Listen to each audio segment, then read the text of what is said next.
World famous Randy's Donuts is now in Las Vegas. Look for the giant rooftop donut at Sahara and Rainbow and get ready for a taste sensation like no other. Since 1952, Randy's Donuts is consistently named one of the top donut shops in the country. And there's little wonder why. And oh my God, the variety. Glazed, raised, sprinkled, long johns, cinnamon rolls, crullers, fritters, bear claws.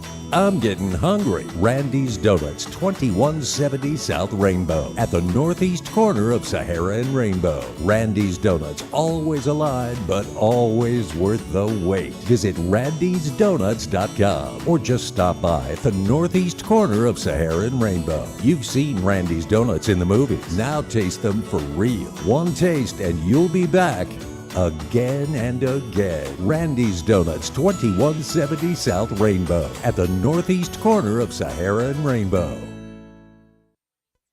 It's time for the most interactive radio program in Las Vegas today. It's time for Pushing the Limits with Brian Shapiro. Brian will talk sports, politics, entertainment, and anything that matters to you. Feel free to call Brian at 702-221-7283. You want answers? I want the truth! Now, Pushing the Limits, here's Brian Shapiro. What's up, everybody? Good to be back live in studio. It is Pushing the Limits on a Wednesday. Hope everybody had a phenomenal 4th of July weekend. I know I did. We got Guy David, of course, in the house, and we're going to have some fun today. A lot of topics to get to, a lot to talk about. Everything from cocaine in the White House to, sadly, mass shootings across the country over the 4th of July weekend. Some freakouts on airplanes over the weekend. Carrot Top involved in one of them, so we're gonna talk a little bit about that. And great guest in hour number 2, the NBA Summer League, which has turned into an unbelievable spectacle and event here in Vegas. What a successful Summer League and run it's been over the course of the last, 10, 15 years. Warren Ligari is the creator of the NBA Summer League, and he's done such a great job, and the Summer League starts on Friday. So Warren's going to be joining us in hour number 2 to kind of preview what is going to be another incredible, and I have no doubt, successful NBA Summer League. Guy David, how was your 4th of July weekend, my friend? How did it go for you? I put on a lot of weight. I just feel bigger. I ate and ate and ate, and now, I swear to you, I think I put on 5-6 pounds. My shorts were noticeably tighter when I got dressed I'm sure the women like that. So I changed shorts and then had to put some looser shorts on. But apart from that, it was fine. It was fun. It was uneventful. I do want to vent a little bit about the fireworks. Can I have a couple minutes to vent? Here's some fireworks right now. Oh, he had to do that, didn't he? And when I mean fireworks, I don't mean Evan Stone. Go ahead. Look, I'm all good with fireworks and the celebration of 4th of July. Yes. It is historically fireworks, and that's people love it, but this year just seemed a little crazier. And maybe it's just me. These fireworks went on outside my house until the early hours of the morning. And you have multiple dogs. They were consistently going off until early hours of the morning. I have multiple dogs, and we prepare for it. Mm-hmm. We drug them, we give them anxiety pills, we got Wait, stuff hold from on. the vets. You give your dog, there's anxiety pills for dogs? There has to be. I didn't know that. No, you have to take them. Wow. And my dog still nearly actually died from a stroke from all these fireworks. That's terrible. And I know other people go through this. And I know there has to be fireworks. There just has to be a certain period of time. They can't go on to 2, 3 a.m. in the morning when my dog is literally there going, I thought she was about to take her last breath. Yeah, that's not good. I'm sorry to hear that. And not just that. Obviously, veterans don't like it, but they know it has to happen this time, so they prepare for it. And the safety with it, it just seemed like they were going off from everywhere around people's houses. I mean, I wouldn't let my kids do that. Sorry to hear that. Were there, since it was a 4th of July weekend, I don't know, were there any fireworks in the bedroom for you? Hell no. That stopped years ago. Oh, that's crazy? That's terrible. I'm sorry to hear that. Wow, How did you go? What a double whammy. Yeah. So let's say I'm just I'm fatter. Yeah. I'm frustrated. My dogs are still recovering. It was a good week. How did you go? Sorry about that. I'm sorry to hear that. I was in a hotel room with Chris Wynn. And you make me feel a lot better. Thanks. There were no fireworks. I was in a hotel with Chris Wynn, so that didn't go over. Anyway. Oh, you just made me feel a little better by saying that. So, I'll get to maybe Laughlin and the fireworks display and all that, but I want to get to this right off the bat because all these Republicans are talking about cocaine in the White House, right? That's a funny story. All these Republicans out there are up in arms because they found this white substance that was tested and it's cocaine in the White House, but it wasn't in the Oval Office and it wasn't in any restricted areas per se. They found cocaine where tourists go in and out and they leave their cell phones, right? So all these, all these Republicans out there on the far right are up in arms saying, oh my God, was Hunter Biden in the White House? And we hear all the jokes. I would beg to differ that maybe it was Donald Trump Jr., but here nor there, right? The sources described the substance as this white powder, and then it was tested. It was in this Ziploc bag, and it's in an area, again, where tourists go in and out, and it could have been any tourist that left it there or planted it there. The first thing I thought was maybe it was Matt Gaetz that planted cocaine. Could have been. At the White House, right? Or maybe Lauren Boebert. But anyway, it's interesting that the Republicans want to, that's the story they want to talk about over the weekend. And by the way, we have no idea who had cocaine there. It could have been any tourist or anybody, right? But here's something that Republicans won't talk about. And I was driving in from Laughlin this morning, and I'm listening to what I call right-wing echo chamber radio, where they won't talk about the real issues that are facing this country. I don't know why you do that to yourself, to be honest. Well, I gave it a try. I usually don't do it. And they're talking about Hunter Biden, and they're talking about the cocaine in the White House, and they're attacking Dr. Fauci. But the one thing that I noticed that these Republicans that do radio shows and right-wing echo chamber radio are not talking about today, which they should be talking about, is the mass carnage and all the mass shootings throughout the country. And people are going to be, here's Brian again talking about gun violence. Well, in Baltimore, over the weekend, 2 people were killed and 28 others wounded in a shooting at a block party. It happened on Sunday. In Philadelphia, 5 people were killed, and there was a press conference earlier today that I was watching. Kids were injured and shot. Right. When authorities say a suspect armed with, here's a shocker, ladies and gentlemen, an AR-15 style rifle wearing a bulletproof vest appeared to fire randomly along several city blocks on Monday night. And in the images of this shooting, you see a kid's bicycle laying on the ground where they say a child was on that bike and had to throw it on the ground and run. Washington, D.C., 9 people were wounded in what police called a targeted shooting in the northeast part of the nation's capital. Shreveport, Louisiana, 4 people were killed, 7 others injured in a shooting during that community's annual 4th of July celebration. Fort Worth, Texas, where gun violence is at an all-time high in the state of Texas. Governor Abhole, as I like to call him, who's making it easier for demented people to carry guns. That guy's a moron, by the way. Complete. Agree. 3 people were killed, 8 others wounded, when police say several men fired into a crowd of hundreds following an annual festival in the city's historic black neighborhood late Monday. Goes on, and there were also mass shootings in Boston, Lansing, Michigan, Charlotte, Akron, Ohio, Indianapolis, Minnesota, California, Patterson, New Jersey, and the Bronx. But Republicans won't be talking about this on right-wing echo chamber radio today. Of course not. They won't be talking about all the mass shootings and the gun violence in this country that continues to rise and rise and rise. They're going to talk about cocaine that was found in the White House and try to correlate that to Joe Biden.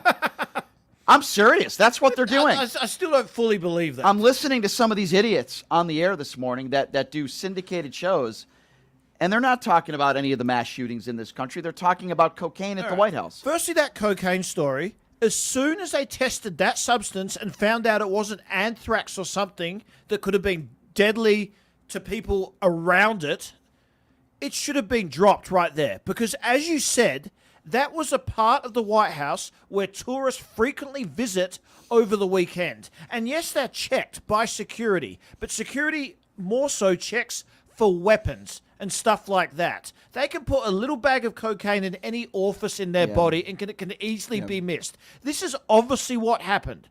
As soon as this was determined, and it was a tourist that brought it in there, it's the only explanation, that someone brought some cocaine in there and it was found and it wasn't anthrax or some chemical substance. It is a chemical substance, but Right. can do damage to multiple people around Right. them. It wasn't anthrax. or That anything. story Yeah. has to be squashed. How you could correlate that to... Right. Firstly, if Joe Biden was snorting cocaine, he'd be dead. Look how old he is. Look at I'm him. telling you, if you go on social media, I don't guy, believe that. and Like, you- how? If you look at social media and the right wing turds that are on social media, they're showing a video of Joe Biden on a stage on the 4th of July making a speech, and he walks to the wrong side of the stage. You know, who cares? And then he goes to the right side. He thought he was supposed to exit. And they're playing that in loops, like the Sean Hannitys of the world will play that over and over and over again. And these are the same people that won't talk about all the legal troubles that Donald Trump is under. They won't talk about the gun violence. They're going to be talking about drag queen shows, drag queens reading books to kids, and cocaine in the White House. This is what they do. How that is taking precedent over more mass shootings, I'm not frustrated anymore. I'm just at my wit's end. Like, I don't know what to do anymore. I'm preaching the same thing over and over. Right. I have a 4-year-old son.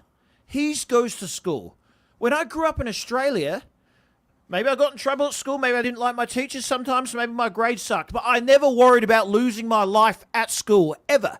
It never happened. Yeah. And for it just to continue to happen here and in public, and it can happen any time of day. Completely random. We don't know where. Because By the way, people can get access to these. They should be illegal. I agree. They should be illegal. I'm sick of it. And while Republicans are not talking about any of the mass shootings because they never want to, and then if you talk about gun control, their response is, now is not the time, thoughts and prayers.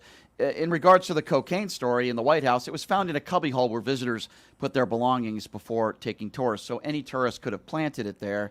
How about some young person who, I don't condone cocaine, I don't do cocaine, but went out to a nightclub the night before or something and still had some cocaine. Listen, I'm just so fed up with it. And again, as I like to call it, right-wing echo chamber radio. What are the topics that they're talking about today? They're going to be talking about the cocaine story, and they're not going to be talking about kids who were killed and the mass shootings throughout the country. It's interesting because I was in Laughlin yesterday. We watched some fireworks, and that's MAGA country. You're right next to across the river from Arizona, and these are all the Kerry Lake fools. And I hate to say it, but a lot of people in that area are not very bright. And I'm listening to people having a conversation, and sometimes I butt in, and they're having a conversation about guns. And they say, it's not the guns that kill people, it's people that kill people. And I hear people say that all the time, the NRA people that are infatuated with their guns. And I said to them, okay, if that's your statement and you feel like, that's people kill people and it's not the gun, then I said, what are your solutions? And I always have these conversations with people. We can disagree, but I want to know what your solutions are that you think will save lives. And they have none. They looked at me with this blank stare like the deer in headlights. And they didn't, they put their arms in the air, these people, and they kind of say to themselves, well, you know what? People kill people. Guns don't kill people. People kill people. And they have literally no solutions to any of the problems we're facing when it comes to gun violence in this country. Okay, cocaine found at the White House is not the story that should be talked about today. We should talk about the innocent people that have been killed throughout the country. In the tourist area of the White House, and Joe Biden wasn't even in town. He wasn't there. It wasn't under his pillow. You're right. It's so ridiculous. President Biden obviously condemned the killings, and he urged lawmakers in a statement to address the epidemic of gun violence that is tearing our communities apart. And it is interesting, right? Because worn out. A lot of Republicans, they want to talk about, they use the term border crisis, right? Now, I would agree that the issues we have at the border are serious issues that obviously need to be addressed. I'm a pragmatic person. We have issues at the border. If you want to call it a crisis, I don't really have a problem with that because I think it is a crisis, and I think it has been for a long time. What about the crisis of gun violence in this country? You'll never hear them talk that type of language when it comes to the gun violence in this country. They're absolute cowards. Why? Because they're terrified of the NRA, which pays them a lot of money for their campaigns. They take that over human life. They don't care about human life. I have people that live all over the world, from Australia. My sister lives in Europe. My brother also lives in Europe. Countries that are allies to America, and we love America, and I love America. We all think this is absolutely insanity, what is going on. We are not trying to take your guns. No one's trying to take your guns. Even though in Australia we don't have guns, it's a different topic. You have the Second Amendment. We want some basic restrictions, and to say that will not save lives, is absolutely ludicrous. It might not save all lives. There might be a person that gets hold of a gun that kills people, Right. but if it saves some lives, it is better than what is happening right now. And if you are a gun owner and you're a good, law-abiding American citizen, your gun will not be taken away. But it is absolutely ridiculous. Isn't that a Congress will not pass any form Nothing. of legislation, and they know that. Yeah. But they are absolutely terrified because they're cowards, and people's lives are being ruined because of it. Yeah, and I don't know, other than, politicians in the back pocket of the NRA, a lot of Republicans don't want to talk about the gun violence in this country. They just don't want to talk about it. They want to ignore it. And It's classic deflection, and I'm over it. Do you not have value for human life? I don't understand it. I agree with you, Guy. And like, when you hear Republicans today, like I said, I was in Laughlin, and that's like MAGA country, right? I mean, that's MAGA country. And the stuff that they want to talk about is, Hunter Biden's laptop. They want to continue. By the way, Guy's never been a politician before. Never. Not you, Guy. Yeah. Hunter Biden. Never been a politician before. Didn't work in the Biden administration. And the people that are obsessed with Hunter Biden and Burisma, you'll never hear a peep from them when it comes to Donald Trump's own daughter that was in his administration that made boatloads of money from China, or Jared Kushner, who got $2 billion from the Saudis. You can't be concerned with one thing and not be concerned with the other. The hypocrisy is just incredible to me. And they want to focus on cocaine found at the White House this morning. I'm telling you, I was driving in an hour and a half from Laughlin, and I'm listening to some of the right-wing radio shows. I haven't heard much of that, thank God, because I would have Yeah. lost it. What were they? They were trying to correlate it to the president. I'm listening to some of the right-wing shows out of Arizona. The Kerry Lake lovers out there, the election-denying conspiracy theorists. And again, the conspiracy theories were, or jokes made at maybe Hunter Biden's expense, because people that have a drug problem, that's really funny, to do that. I could make jokes about Donald Jr., but That guy did a video over the weekend, and he looked out of it. yeah, I mean, he looks completely out But of I'm not his going to mind. say he's on it because I don't know. Right. But, we have all these innocent people that lose their lives, it seems like on a daily basis in these mass shootings. And we had, sadly, plenty of them on the 4th of July weekend and going into this morning. And this is a major issue facing this country. We as a country, we are infatuated with our guns. It's bizarre. We are obsessed with guns. There are 140 guns per 100 people in this country. We have too many guns in this country. But Republicans, again, want to focus on cocaine. And, it's very sad. It's very depressing. And I look at these images in Philadelphia of the kids that were playing. It looked like a yard where you see these kids' bikes that are still there after this mass shooting. And I think the arraignment for this guy is today. And it's unfortunate and it's sad. And anyway, It's a non-eventful thing anymore. But if someone dies of fentanyl, God forbid, that will be a huge thing. If someone illegal stabs someone to death, that will be a huge thing. And both should. But we've forgotten about basic gun violence because it requires using a gun, and we don't want to address that issue. It's very unfortunate. I'll take some phone calls on this. I think we have somebody on who calls himself a true Republican. Oh, okay. I guess he said he wanted to ask me if, well, I can't say that on the air. That's what cowards do. They call into the show, Guy, and then they want to call me a coward, or they want to say I'm indoctrinated. But then when they have an opportunity to actually have a debate with me and I open up the phone lines, they cowered up and they don't want to have a conversation. How about just ask them this? Yeah. If you're a good, law-abiding citizen and you own a gun, what problem do you have with some basic gun restrictions? Yeah. What problem do you personally have with that? And the other question I would ask, and I'll open up the phone lines right now, is why is it you think that there are so many Republicans out there? They want to talk about cocaine found at the White House, by the way, in an area where the tourists are. But yet they don't want to talk about all the mass shootings that are taking place in this country. They want to talk about drag queen reading and how that's just the worst thing in the world and transgenders are just ruining the country. But yet when we actually talk about people that are dying, like whether it be from COVID over the last several years, they don't want to talk about that, or whether you want to talk about mass shootings, why is it that Republicans as a whole don't seem to want to talk about those issues? I'm going to open up the phone line. 702-221-7283 is the number to call. And again, the number, if you want to be a part of the conversation, now's the time to call in. 702-221-7283 is the number to call. Let's start off with Edward. Hi, Edward. What's going on? Hey guys, hey Brian, hey Guy, how y'all doing? Well, Doing good, thanks, my man. man. How are you? Hey guys, you know, man, I think you're hitting on a lot of good topics, like where we can focus on security at the White House with someone leaving drugs, or we can talk about gun control. But a lot of these topics we're talking about are just, I mean, everyone's kind of pointing the finger at everyone else. You know what I mean? Like, it seems like, okay, Republicans, drugs at the White House, you know, guns, blah, blah, blah. It just seems like it's a never-ending topic, guys, you know? Like, what do we need to do? Well, I don't That's the think question. Republicans are blaming Democrats for gun violence. I think Republicans are silent on this issue, quite frankly. I think Democrats are blaming Republicans for a lot of the lack of effort of putting some gun laws on the books, red flag laws, assault weapons ban. It's the Republicans are the reason why that there haven't been bans on these types of weapons. And then Republicans do say Democrats want to take all your guns away, which, by the way, is a lie. There's not one Democrat in office that wants to take everybody's gun away. That's just not true. There might be specific types of guns, right, like assault weapons.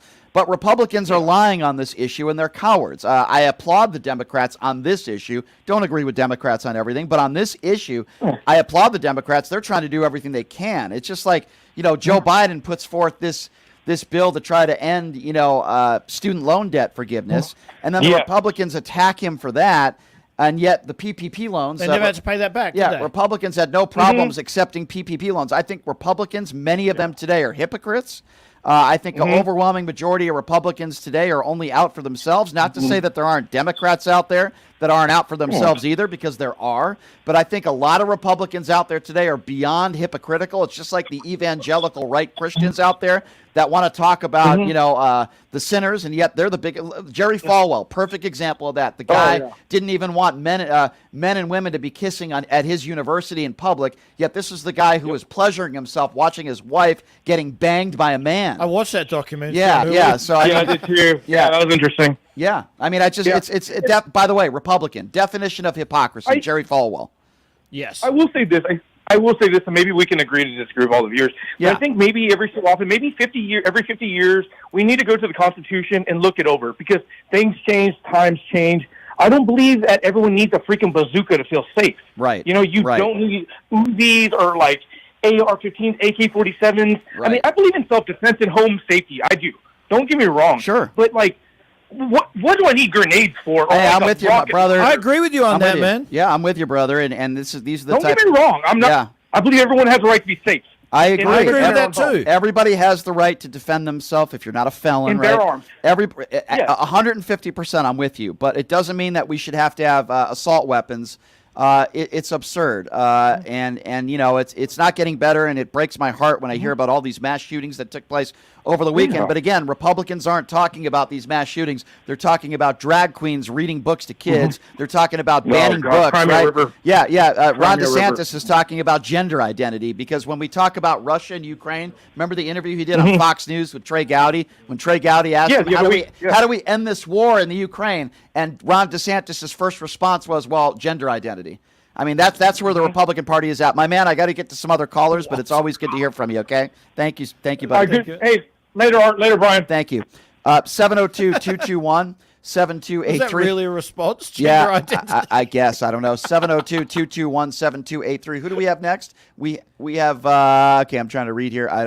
Who is it? Say that again for me. Mr. Dillon. Okay, we have Mr. Dillon on the line. Yes. Hello, sir. How you doing? Doing good. What's on your mind, my friend? Man, no, like you hitting it. But the thing is, I think the reason why they don't want to talk about it is because it's hitting too close to home. Yeah. The mass shootings and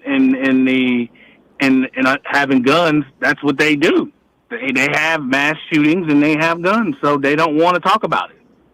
Yeah, I think you're right, and I think a big issue is, many people on the right, the politicians on the right, are in the back pocket of the NRA, and of course that's the main. Yeah, I think that's the main reason, and it's unfortunate because some people in this country choose money over doing the right thing, and it's interesting, Dylan, because it's not interesting, it's sad when I hear about all these mass shootings across the country over the 4th of July holiday.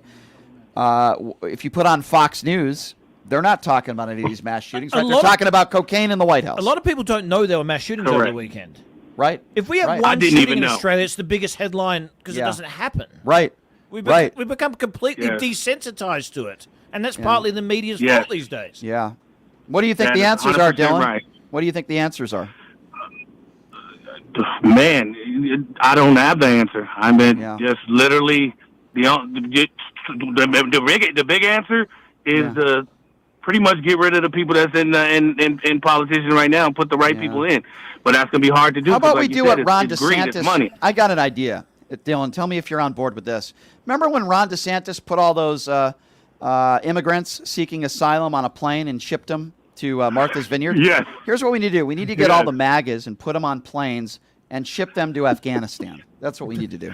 I don't disagree. I don't disagree at all. No, that'll work. We put the right people. We just need the right people in place. That's all it Yes, is. I It's couldn't gonna agree be- with you more, it's gonna my be friend. tough. Dylan, thanks for the call, buddy. Appreciate you. Thank you. No, thank you guys. All right, appreciate you. 702-221-7283 is the number to call. And again, that number if you want to be a part of the show, 702-221-7283. Let's go to Lance. Lance, what's going on, man? Well, I'm just concerned on how you keep saying Republicans don't want to talk about gun control. Republicans don't want to do this. And you just kind of bash Republicans. Sure, in this case I do, yes. The Congress, yes, for the gun violence, Do yeah. some midterm. Didn't the Democrats have control of everything? The House, the Senate, the president? Okay, so Why didn't they pass all the laws? let me respond to that. In order to pass gun legislation, just because you have the majority doesn't mean you can pass gun legislation bills. Joe Biden had to bust his ass just to get a couple bills put on the books that had some support from Republicans. But make no mistake about it, the reason why the assault weapons ban expired because Republicans were in office and they allowed it to expire. If you can give me some Republicans out there that are talking about gun control and talking about, things they want put on the books, then I'll gladly hear you out on that. I just don't know of any right now. Yeah. Well, I think there's a few in California because doesn't California have the most strongest gun control rules in America? And they still have shootings? No, that's not true. They don't have the strongest gun control measures in America.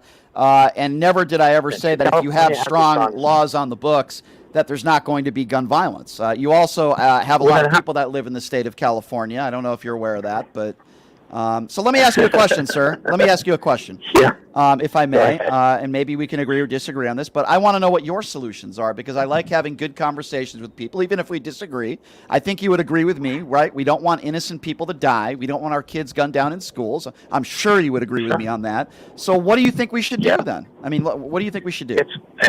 I think it's a mental health issue. You're never going to take guns away from everybody in America. That's a fact. So And who is wanting to there's take just- guns there's away just- from everybody in America? Is there a Democrat that said that? Well, what's the gun control rule? What's the gun control that you want? Okay, so When I'll you answer keep that. saying But sure, I'll answer that. But Make before, this clear. Sure, I'll make it very clear to you. But before I do, I want to respond to what you just said. There are mentally ill people all over the world. They don't seem to have the problems that we have here when it comes to gun control. So while we can do a better job in dealing with people that are mentally ill, there are mentally ill people all over the world. I just want to make that very clear. But I will answer your question, and I will answer it in the most specific way I can. I think there are multiple things we can do that will not end all the gun violence in this country, but will lower it. Number one, red flag laws. There are some red flag laws that are on the books, but there are some states where a man can threaten a woman's life and say, I'm going to get a gun and kill you. He might get arrested and go to jail for the night, but the next day he can purchase a weapon. I have a serious problem with that. It should be a case-by-case basis. That's number one. Number two, I have a problem with an 18-year-old walking into a gun store and buying thousands of rounds of ammunition and a bunch of AR-15s. I think the age should be 21. That's number two. Number three, the assault weapons ban in the early 90s during the Clinton days. That expired because of Republicans. If you go back and look at gun violence back then, it worked.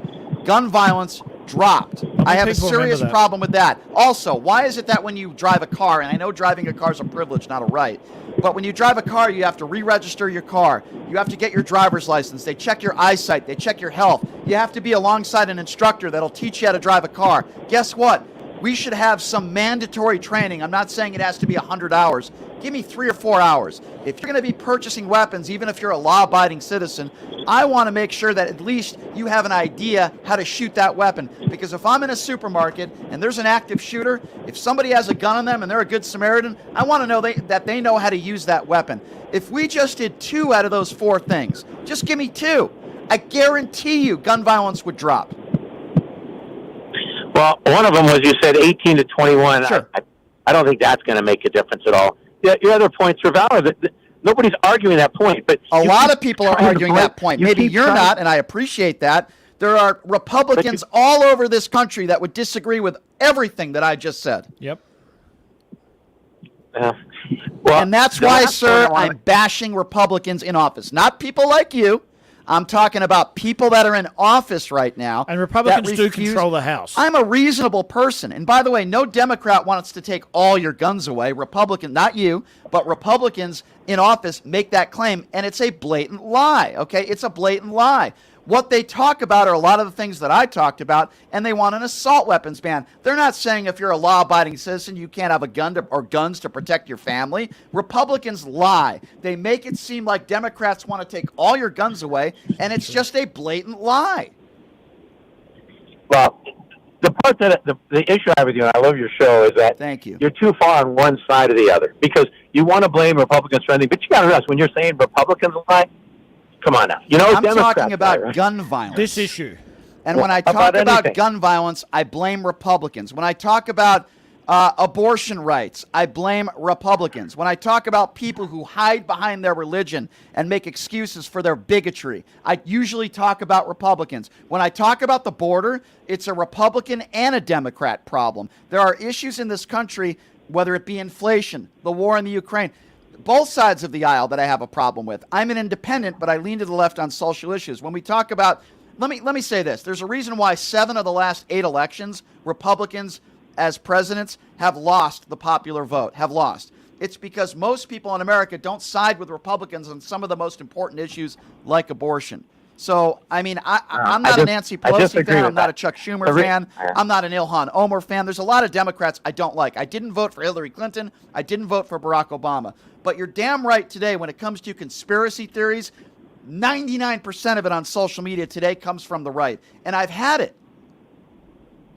Yeah, but you're making blatant statements saying that, okay, they did win the popular vote, but they buy 25% of the vote by giving everything away. You got to agree with that. They buy 25% of the vote by... Okay, let's dissect that statement. They buy the vote by giving things away. So give me policies that you disagree with that Democrats, quote, give things away, and maybe we'll agree or disagree. Maybe I'll agree with you. Give me a policy on the left that you disagree with that you would characterize as, quote, giving things away. Okay, how about WIC, food stamps? Okay, so let's talk about food stamps.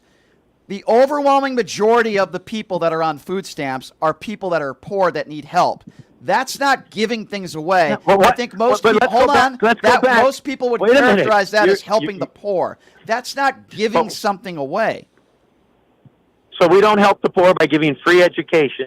That all you got to do is pay attention in school, lift yourself up, and get a job. So you're conflating high school. You're conflating a high school education to a mother raising a child struggling that needs food stamps. Why would you compare the two? There are people in this country that went to high school that are smart people that are struggling, that are poor. Are you saying just because you go to high school, everybody should have money and they shouldn't be on wealth or on food stamps? That's insane.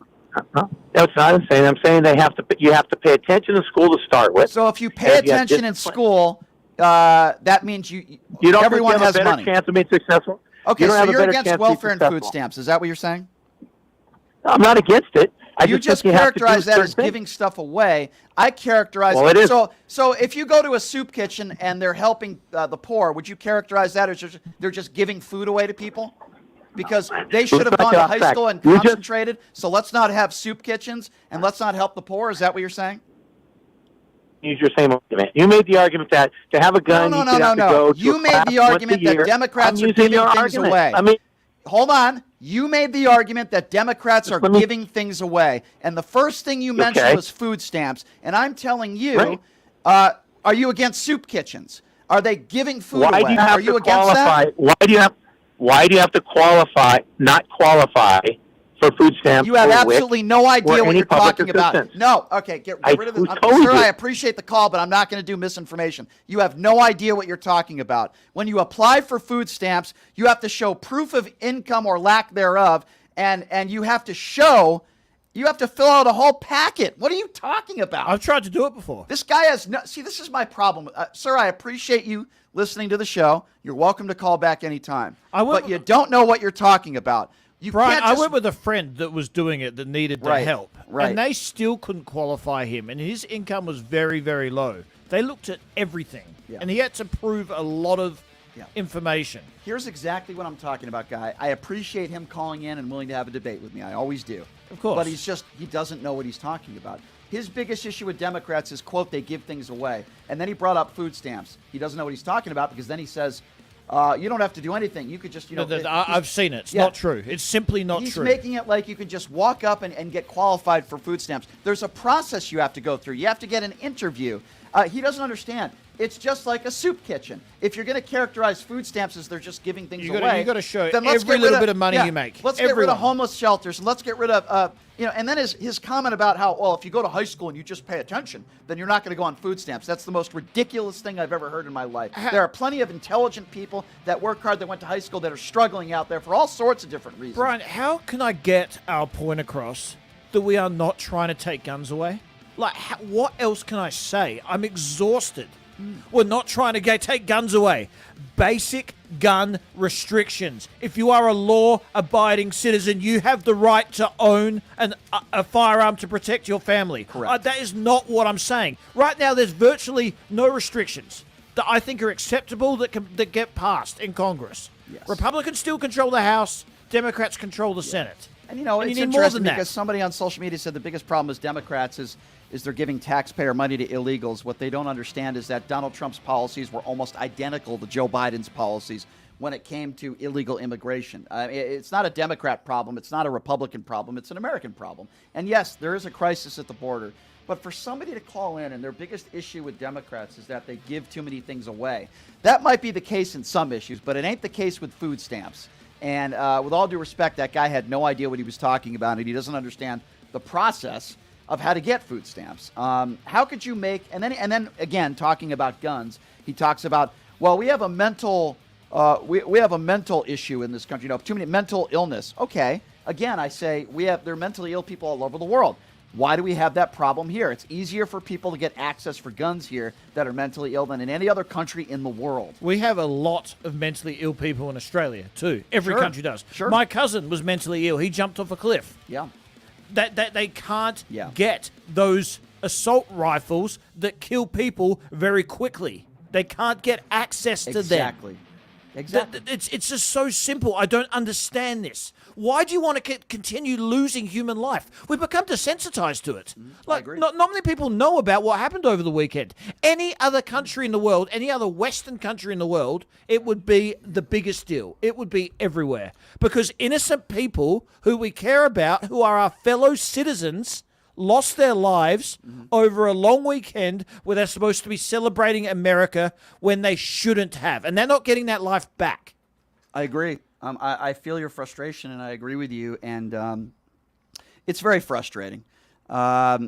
It's very frustrating, and I talk about these issues all the time. Again, if you listen to right-wing echo chamber radio, they're going to be talking about, cocaine in the White House and Hunter Biden's laptop and how drag queens reading books to kids are ruining our culture.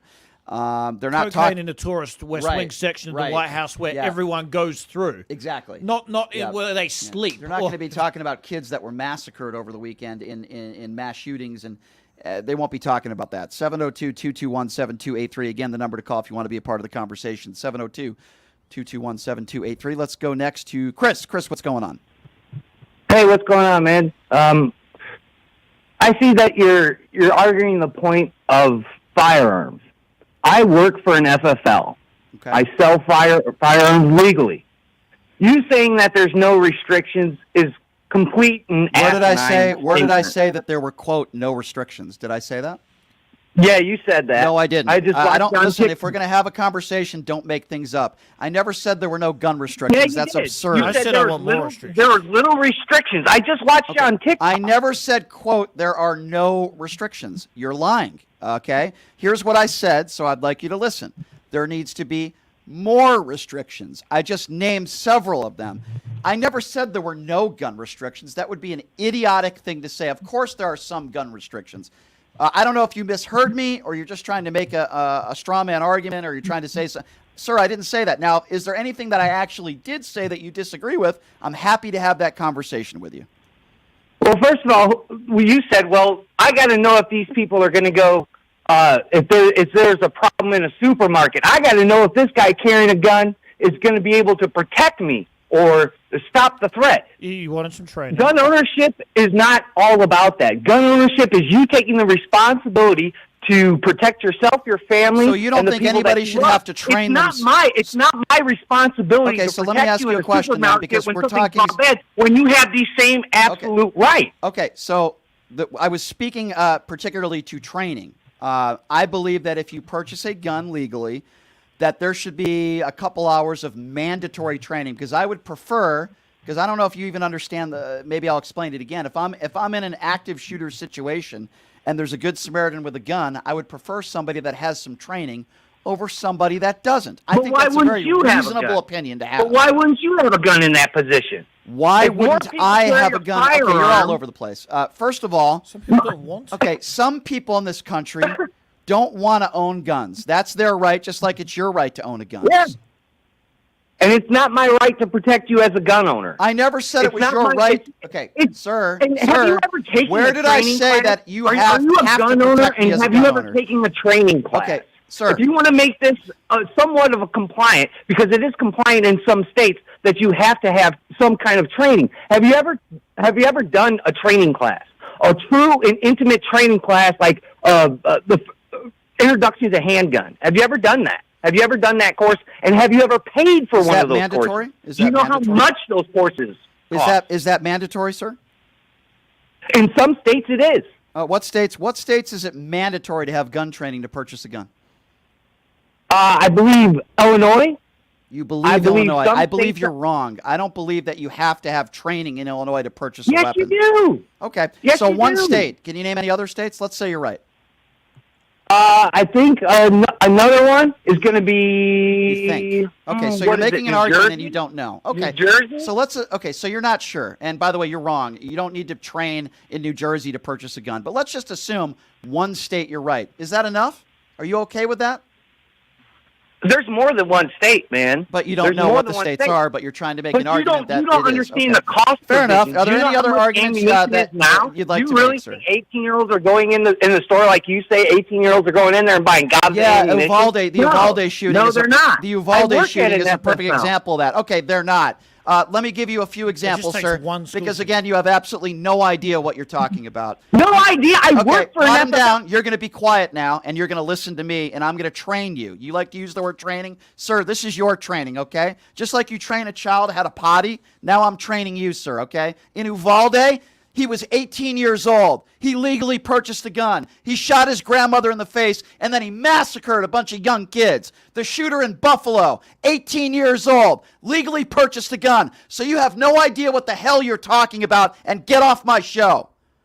Oh, I could name you all these states. I could name you all these states where mandatory training. You couldn't even name one. Oh, I think New Jersey. You're wrong. You're wrong. By the way, you were wrong because we looked it up, and you have absolutely no idea what you're talking about. There are only Yeah, I two do. states. Excuse me. Yeah, I Pay do. attention and learn. I'm giving you training, sir. I'm giving you mandatory training, okay? There are two states in the country. And guess what? It ain't Illinois and it ain't New Jersey, sir. You have no idea what you're talking about. It's Kansas and Alaska. So why don't you move to Alaska and go take Sarah Palin on a date and leave me the hell alone? Have a nice day, sir. Bye. Have a nice day. She'll tell you you could see Russia, sir. Have a nice day. That was Looney Tune that has absolutely no idea what he's talking about, but wants to say, oh, I know what I'm talking about, and you know what you're talking about. I just gave you training, sir. I just gave you mandatory training. I hope you enjoyed that. sometimes You doofus. Sometimes I sit back and forget I'm on radio and just take it in. It was one of those moments right there. Yeah, that's called owning a guy who has absolutely no idea what he's talking about, and thanks to my crack research team, I not actually- to be related to the White House I today, can't by the disagree way. with you. I actually didn't disagree with one word you said then. It was all Guy factual. has no idea what he's... Not you. I keep saying guy. I hate that. That's my Yeah. parents' All right, fault. here's what we're going to do. Here's what we're going to do. I got a little red in the face with that guy. He had no idea what he was talking about. I think New Jersey. I think you're a MAGA. That's what I think. All right, we're going to open up the phone lines. 702 again. 702-221-7283. Welcome back. Yeah, back at it. 702-221-7283 is the number to call. I gave that gentleman some mandatory training. I hope he takes it to heart. Again, 702-221-7283 is the number to call if you want to be a part of the conversation. We are talking about the gun violence that took place over the weekend, July 4th, and innocent people that have lost their lives. But Republicans, I would imagine like the guy who called in, would rather talk about Hunter Biden's laptop, drag queens, and cocaine found at the White House. We'll take a quick break. We'll be back right after this. It's Pushing the Limits right here on KSHP.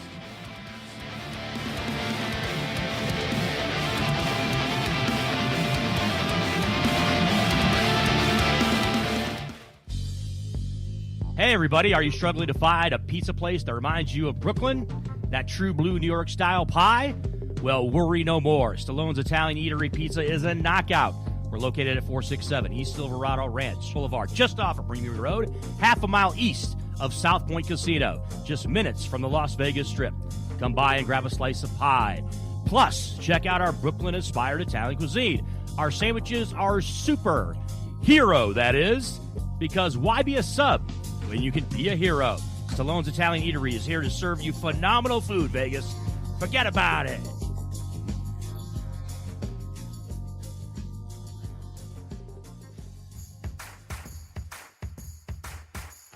Look, it's impossible for the average person to find a great attorney out there. There's so much misinformation. Now, let me introduce you to former Chief Deputy District Attorney Thomas Moskal. He was Las Vegas's top DUI prosecutor for years. He prosecuted the most high-profile DUI cases in Clark County. No one knows more about DUI law in Nevada. Just Google it. If you get charged with DUI, whether it's a misdemeanor or even more importantly, a felony, you need Thomas Moskal representing you. His relationships with the prosecutors and judges and his knowledge of DUI law to work for you. So give him a call now or text him at 702-848-5555. It's your life and liberty that's at stake. Don't wait. Call now. That number again, 702-848-5555. Buying or selling a home is a huge life event that requires guidance from an expert in the industry and community. My name is Blake Wynn. You may recognize my name as my grandfather was the best governor the state of Nevada has ever had. Growing up in Las Vegas, I've come to know this community intricately. Now, I am raising a family here as well. So I understand all the issues impacting our home and quality of life. As the top realtor for the #1 real estate team at Keller Williams, you can have confidence in my experience, knowledge, and track record. When it comes to buying, selling, or investing in real estate, choose a name you can trust and someone who understands the community you call home. Call Blake Gwynn today and experience the difference of a trusted expert. 702-540-3311.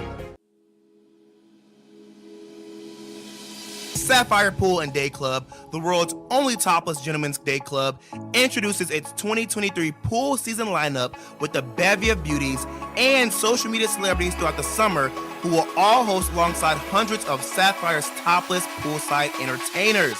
Enjoy brunch in the sun with items like frittata-style omelets, stripping chicken, and French kiss toast before washing it down with signature summertime cocktails. 10 lines, beware. Go Bear! Ladies are welcome to go topless within the day club for the ultimate party. Guests can purchase affordable daybed packages, cabana packages, lounge chairs, and more. The best part though? Pushing the Limits will be broadcasting shows every other Friday throughout the pool season with a ton of surprise celebrity guests. Wow! Reserve your spot now. For more info, visit SapphirePoolLV.com or call 702-869-0003. That's 702-869-0003. See you at Sapphire. Hey everybody, it's Brian Shapiro from Pushing the Limits. I want to tell you guys about Sahara West Urgent Care and Wellness. They're conveniently located on the southwest corner of Sahara and Jones. They're open Monday through Friday, 9 a.m. to 9 p.m. and Saturday, 9 a.m. to 5 p.m. At Sahara West Urgent Care, they'll take care of all your healthcare needs. They offer routine services such as physicals, STD testing, car accident treatment, and work injuries. You name it, they do it. They have on-site x-ray, EKG, ultrasound, and labs. They treat chronic conditions such as asthma, blood pressure, diabetes, and more. They also offer general wellness exams and treatments such as testosterone enhancement and cancer screening. They're located on Sahara, 6125 West Sahara Avenue. Their number is 702-248-0554. And the best part, they accept most major insurances and affordable cash pay prices, office visits starting at just $95. And I'm also a client, so please give them a call, 702-248-0554.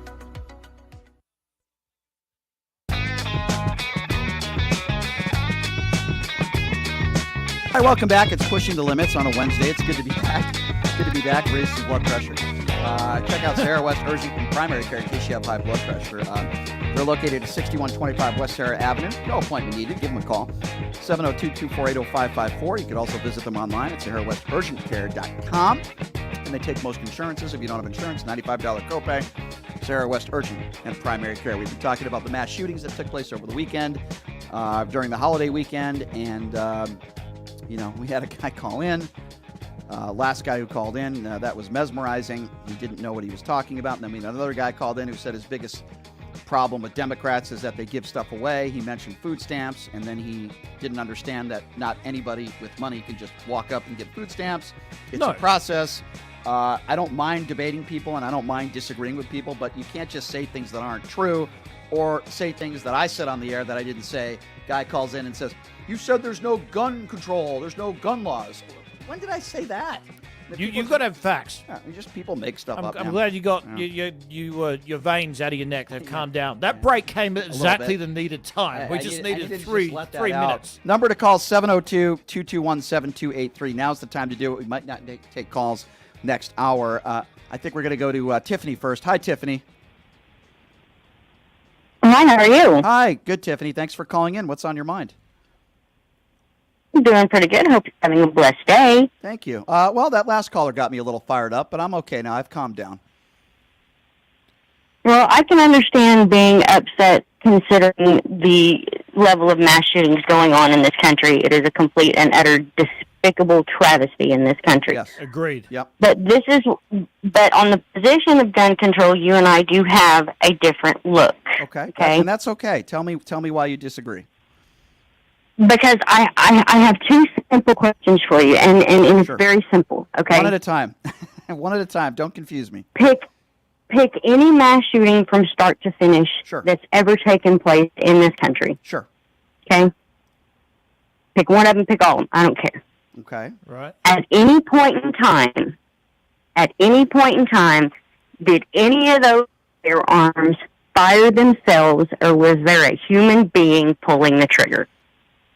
Okay, so with all due respect, that's kind of a ridiculous question. We know that guns don't fire themselves. That doesn't change any of my opinions on what I've ever said about gun control on the Guns show. aren't robots. Let me ask you a question then. Do bombs just go off by themselves, or does somebody have to plant them? Does that mean we should allow bombs in this country? Grenades. Do grenades go off by themselves, or do human beings have to detonate them? Does that mean we should legalize grenades? If you're operating, hold on. If you're operating, I'm just going by your logic.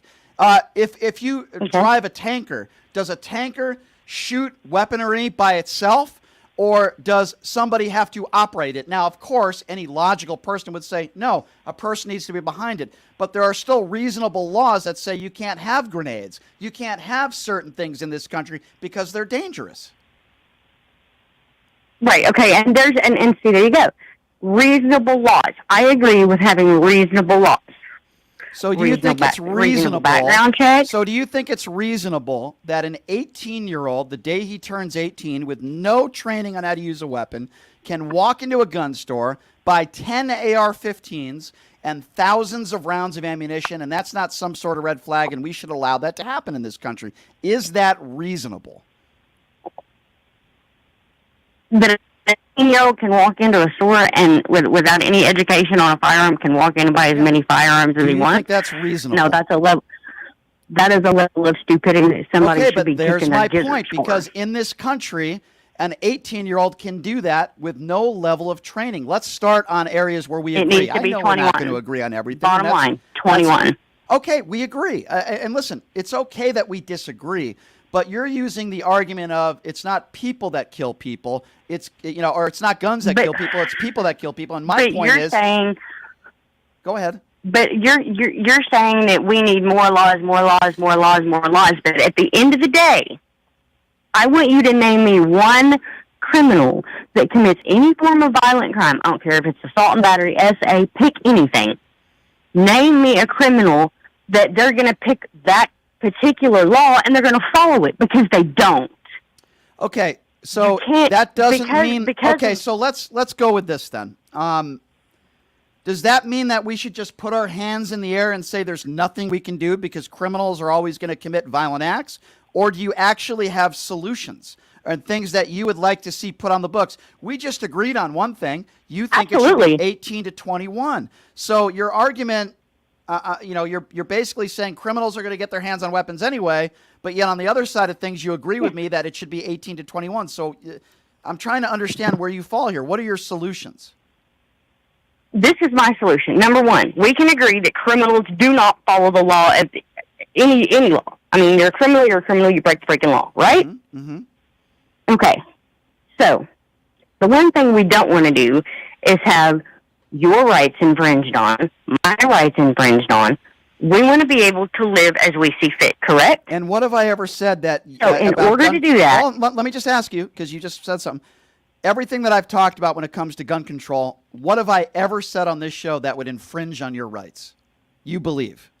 I have not kept track of your show. I do not have an answer to that question. I do apologize. Okay, that's okay. I've never said anything that would want to infringe. I think mandatory training, re-registering your gun or guns, I don't think that infringes on your rights. We're just checking to make sure you're physically healthy, mentally healthy, to have a gun and get illegal guns off the streets. I don't think that infringes on your rights. Let me be very clear. I'm not anti-gun. I don't own one, but I think you should have the right to own a gun to protect yourself. I just don't think we need weapons of war to protect ourselves. I never understood that. Yeah. I don't. It's not good enough to me. Like, that point, criminals would be criminals. If I lost my son, was one of the parents that lost their kids in all these mass shootings. Someone saying that, an American citizen saying that to me, that's not good enough. That's raising your hands in the air and saying, we give up, we're not doing anything. But at the same time... Tiffany, let me ask you another question because I'm confused of what you said earlier. Can you name me a specific policy put forth by a Democrat that you think, or what they want to pass when it comes to guns, that would infringe on your rights? Can you give me an example of what you're talking about? The right to choose the firearm that we want to own. Okay, so back in the day when the Constitution was written, okay, hold on. Back in the day when the Constitution was written, we had something called muskets. Technology changes. So you believe that any type of weapon in this day and age, in 2023, doesn't matter what kind of weapon it is. It could be a machine gun. It could be a grenade. It could be any type of weapon. You're okay with anybody owning a weapon because they have the right? Responsible gun owners, yeah.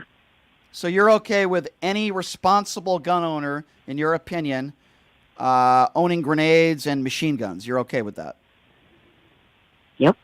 Sure okay, am. well, we'll agree to disagree, Tiffany. I do appreciate you calling in. All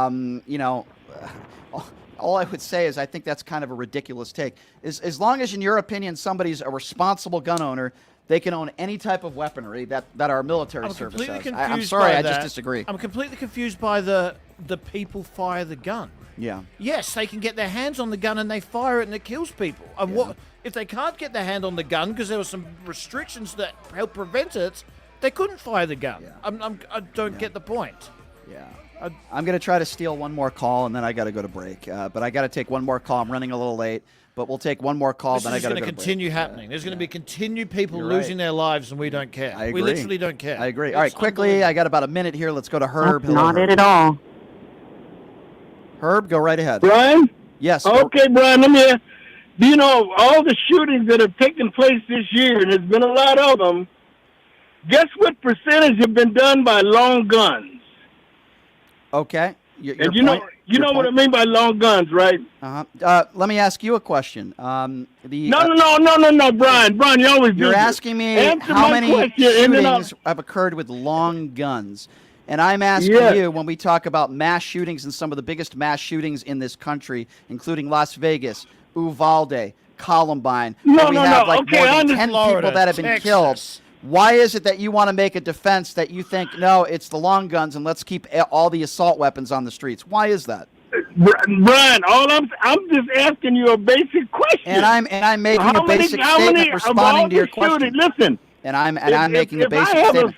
When we talk about the biggest mass shootings in this country, are they used by long guns or assault weapons? I'm asking you a question after you ask me a question, and if you're not going to listen, I'm going to hang up on you. Okay, well, I'll answer it this way.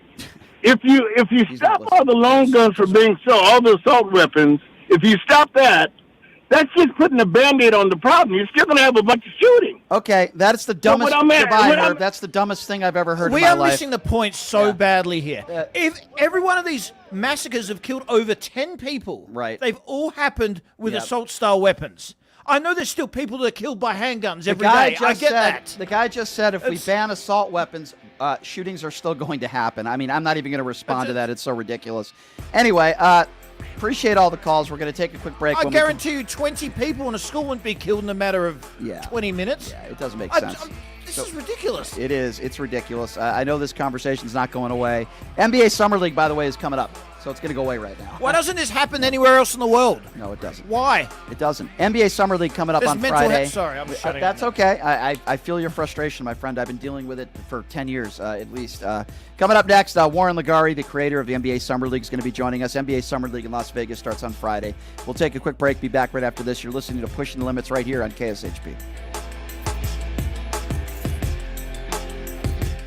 The Radio Shopping Show is heard right here on KSHP North Las Vegas, AM and FM, K29 6HP North Las Vegas, and KSHP.com. Hey everybody, are you struggling to find a pizza place that reminds you of Brooklyn? That true blue New York style pie? Well, worry no more. Stallone's Italian Eatery Pizza is a knockout. We're located at 467 East Silverado Ranch Boulevard, just off of Premium Road, half a mile east of South Point Casino, just minutes from the Las Vegas Strip. Come by and grab a slice of pie. Plus, check out our Brooklyn-inspired Italian cuisine. Our sandwiches are super hero, that is, because why be a sub when you can be a hero? Stallone's Italian Eatery is here to serve you phenomenal food, Vegas. Forget about it.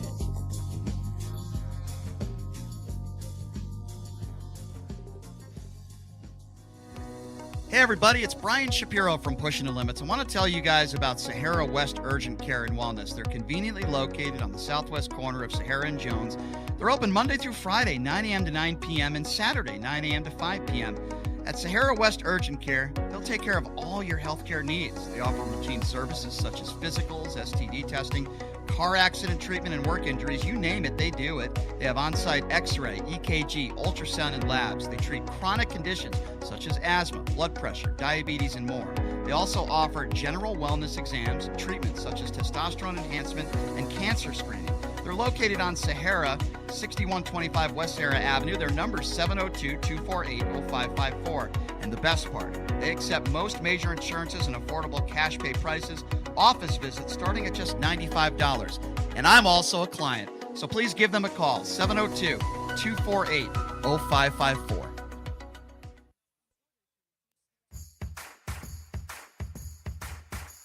Look, it's impossible for the average person to find a great attorney out there.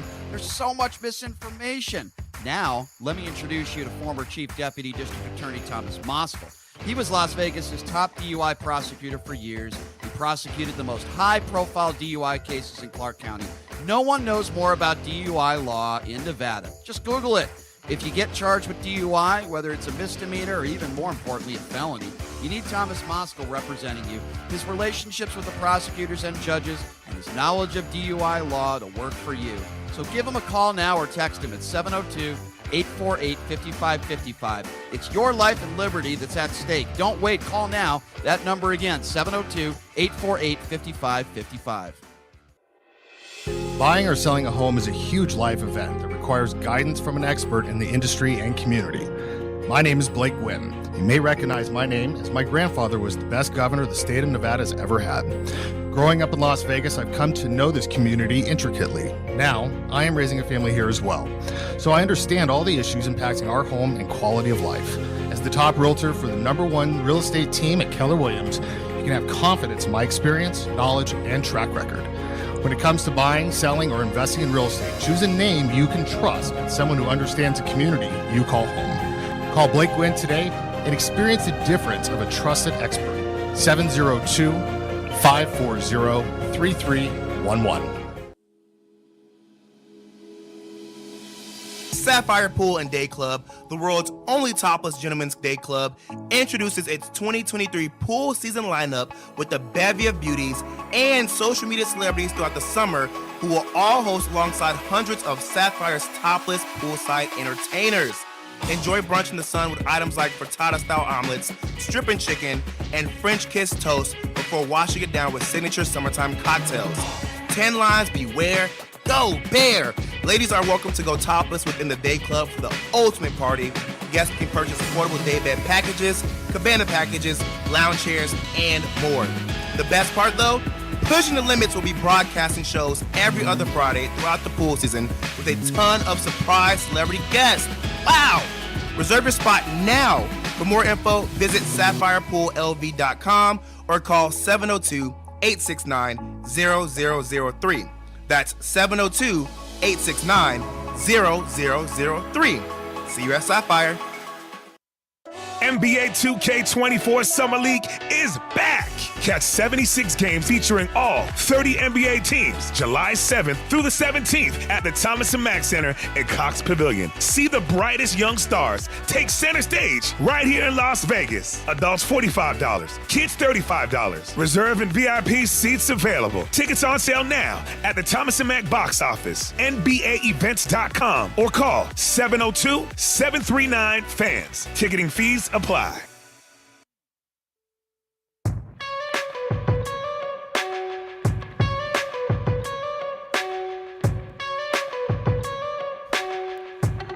All right, welcome back. It is Pushing the Limits.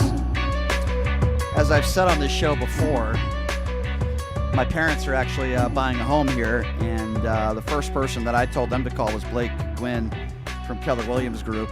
Blake's grandfather was a great governor here. He grew up here his entire life. And, man, he's done such a wonderful job in helping my mom find a place out here, and I cannot thank him enough.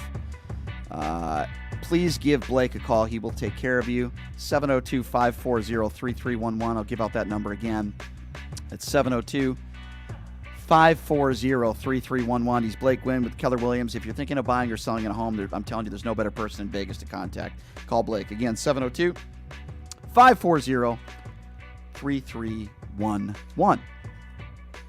All right, so there's plenty to talk about in the world of flying, right? We're going to get to the NBA Summer League here in a little bit with Warren. But it's interesting because there's an interesting story. It went out on TMZ, and anybody who knows who Carrot Top is, he does a show here in Las Vegas. He's been a Las Vegas local for a very, very, Forever. very long time. Yeah, so he was on a plane over the weekend. And imagine being on a plane where a woman just starts cussing and says that she sees some sort of imaginary figure, I guess, in the airplane. That's exactly what happened on this flight. This woman is pointing towards the rear of this plane, IDing someone she believes is there, and insists this invisible dude is back there. She comes back with a scary statement. She says the rest of the passengers can stay on board and die. Nobody's ordering her out, and I guess the flight was delayed 3 hours. Anyway, it's mesmerizing how many people out there that are on planes these days that are creating these types of scenes. I don't know if they're drunk or on drugs or what the case is, but I want you to listen to this. This is a woman that was on this flight. Carrot Top, we'll get to Carrot Top in a moment because he was on the flight too, and he commented on it. But this woman is absolutely bat-you-know-what insane. Here's audio of this woman saying that there was some sort of I'm not making this up. She's saying that she made it up, I guess, but she's saying that there is some sort of imaginary character. There's an imaginary person that only she can see, apparently. And she needs to get off the flight now because everyone on that flight is going to die. So she suggests everyone else getting off as well. It's mesmerizing. An absolute lunatic. But what was fascinating with me, to calm the passengers down, they actually took 3 hours after she left the flight to investigate. Yeah. Just to make sure, hang on, there isn't some invisible person. So we have audio of this All right, guy, let's get okay? to This is this crazy lunatic on this plane who's saying that there's an imaginary person on the plane that's going to kill everybody. Have a listen to this. Say whatever you want. I'm I'm telling you, I'm getting the off, and there's a reason why I'm getting the off, and everyone can either believe it or they cannot believe it. I don't give two fucks, but I am telling you right now, that motherfucker back there is not real. And you can sit on this plane and you can die with them or not. I'm not going to. Well, how does that happen? I mean, it's pretty wild. A lot of F-bombs in there that we had to get out. But anyway, this went on for several minutes. This wasn't just like a 30-second thing. This went on for several minutes where this woman is going back and forth in this plane while they're like 3,000 feet in the air, saying that there's some sort of imaginary person on the plane that she's scared of that's going to kill everybody. Interestingly enough, our friend Carrot Top was on this plane. The chances. I mean, I would assume he was in first class. Not that that matters here, but he's a high net worth individual. Yeah. So apparently, this person deleted their social media accounts. They claim I guess the flight was evacuated and that the trip was delayed for 3 hours. It was. The crew did take her comments seriously. The plane took off eventually without any issues. This is just it's mesmerizing to me that there are still people out there that are this mentally ill. That I'll get to what should happen to this woman in a moment, but let's get to Carrot Top first, Okay. who put out a video. He was on this flight and talking to his fans. Have a listen to this. Hi everyone. I just want to let you know I made it home. I'm in my bed. This is what it would be like laying next to me in my bed. Come here. Yeah, I give my hats off to everyone at American Airlines today for how they handled the situation when that fucking nut job just lost your mind in front of the whole plane. And 5 hours later, we're here in Orlando, and I hope you're having a relaxing evening behind bars in Dallas, Texas, and hope you enjoyed your little stunt. It reminds me of the Eddie Murphy movie where he walks in and says, "Is this the man who wrecked the buffet at the..." Yes. Anyway, happy, I missed the fireworks and everything tonight, but we'll catch up tomorrow. Okay, I'm going to bed. Oh, man. Poor Carrot Top missed the fireworks. So why is this important? Well, for a number of different reasons. Here's my opinion on this in general. If you make a scene like this on a plane, you should be banned from flying. How long for? I think when there's one serious offense like this, and this is very serious, where a plane has to be deplaned or, in this case, 3 hours. They investigated it. And you're inconveniencing all these people. Minimum 1 year, you're not allowed to fly. If you do it a second time, you're done. I agree. Okay? You get a one time, you can't fly for a year, and if we ever have any issue with you again, you can never fly in a plane any day for the rest of your life. That is my opinion. I'm completely good with that. And there's obviously children on the plane. They witnessed that. They're probably freaked out. The whole experience for a lot of people hasn't gone well. Let me ask you this question. I know you take medication before flying. I do. You don't very claustrophobic. Yeah, Yes. you don't like flying that much. No. I personally fly all the time, but I also don't like it that much. I don't like being 12 miles in the air in a tube going 600 miles an hour and Right. trying to comprehend that. Yep. Would you have, she's a nut job, obviously. Would you have taken any sort of, would you be worried at all about getting in that plane after what she did? No. You would have just... No. It's just, now, while we're 3,000 feet in the air, these lunatics, I mean, it's happened before. They'll open up a door. Yeah, I saw that one too. I mean, that's what scares me. It's not necessarily, they're going to assault somebody because there's so many people in the plane that will defend the other passengers. I'm not worried about that. I'm worried about them opening a door or attacking, that's more my worry. But I think we have our laws sometimes are a little bit too lax when it comes to these idiots on these airplanes. I don't care if alcohol is involved or not, or drugs or whatever. I don't care. Now, I also will take it a step further, because there have been some videos of Karens and people that are racist on planes as well. Absolutely. That have insulted. Same thing. You're banned for a year. If you're going to make racist statements, it's not freedom of speech. It's a private business. If you're going to make statements like that and ruin the experience for other passengers, then guess what? you also get a 1-year ban. Now, listen, I will add to that. I will add to that. If you're caught doing a sexual act on a plane, anything like that. Here's the thing that is mesmerizing to me about this story. Okay. This is mesmerizing. This woman was not arrested. The plane was delayed 3 hours. Wait. She wasn't arrested? She was never arrested. Where'd they let her go? No. They just let her walk home, Well, go home. If the excuse is, well, obviously this woman is mentally ill, it's not her fault. Guess what? She shouldn't be allowed on a plane then, right?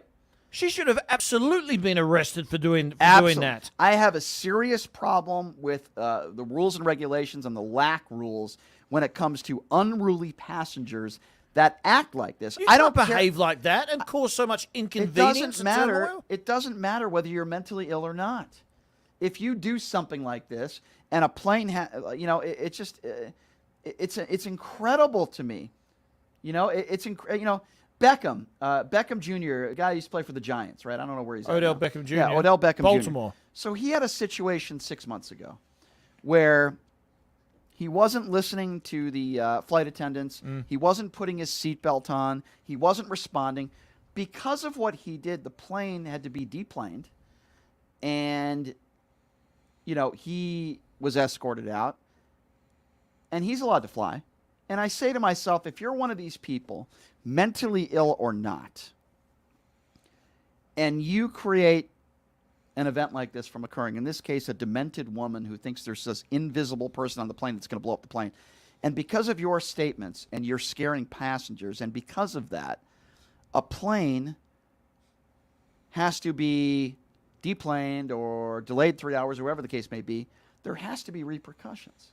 And I'm not just talking about that airline. There has to be universal laws and rules put in place that say, if your behavior, and I'm not talking about a medical issue, I'm talking about in general. Yes. If your behavior leads to a plane being delayed 5 minutes or, having to land in another airport because of your behavior, it's minimum 1 year. Minimum. You can't use the excuse mentally ill either. No. You got on that plane. Yeah.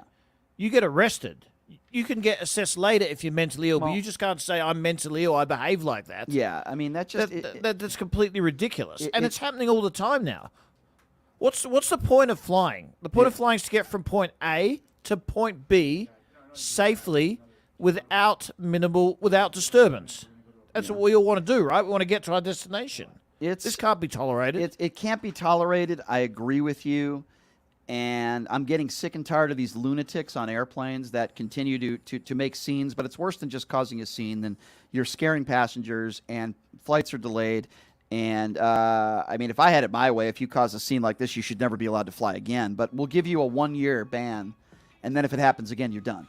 Hey, at least the people witness it get social media fame. That's true. That's very true. Although apparently this woman deleted her social media. I hope she gets fired from her job, too. I meant the passengers that film it. Yeah, what a freaking lunatic this woman is. Anyway, I'm really excited. You know why? Because we got NBA Summer League that is starting up on Friday. Webanyana. Yeah, whatever. I'm actually going to pick up my pass today, and I love it. I love all the players. I've watched, over the years, Steph Curry, Blake Griffin. I've watched Kevin Durant, some of the best to ever play the game. And what the NBA Summer League has become is nothing short of incredible. It's so great. And friend Warren Ligari, who's responsible, he's a modest guy for running this Summer League. Of course, him and his partner have done just such a wonderful job in putting the NBA Summer League together in Albert Hall. Warren Ligari, the longtime NBA agent, is going to be joining us next, the creator of the NBA Summer League. We'll take a quick break, and Warren will join us next. Right after this, you're listening to Pushing the Limits right here on 107.1 FM and 1400 AM KSHP.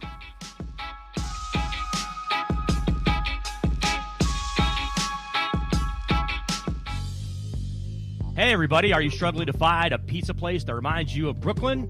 That true blue New York style pie? Well, worry no more. Stallone's Italian Eatery Pizza is a knockout. We're located at 467 East Silverado Ranch Boulevard, just off of Premium Road, half a mile east of South Point Casino, just minutes from the Las Vegas Strip. Come by and grab a slice of pie. Plus, check out our Brooklyn-inspired Italian cuisine. Our sandwiches are super. Hero, that is. Because why be a sub when you can be a hero? Stallone's Italian Eatery is here to serve you phenomenal food, Vegas. Forget about it. NBA 2K24 Summer League is back. Catch 76 games featuring all 30 NBA teams July 7th through the 17th at the Thomas & Mack Center in Cox Pavilion. See the brightest young stars take center stage right here in Las Vegas. Adults $45, kids $35. Reserve and VIP seats available. Tickets on sale now at the Thomas & Mack box office, NBAEvents.com, or call 702-739-FANS. Ticketing fees apply.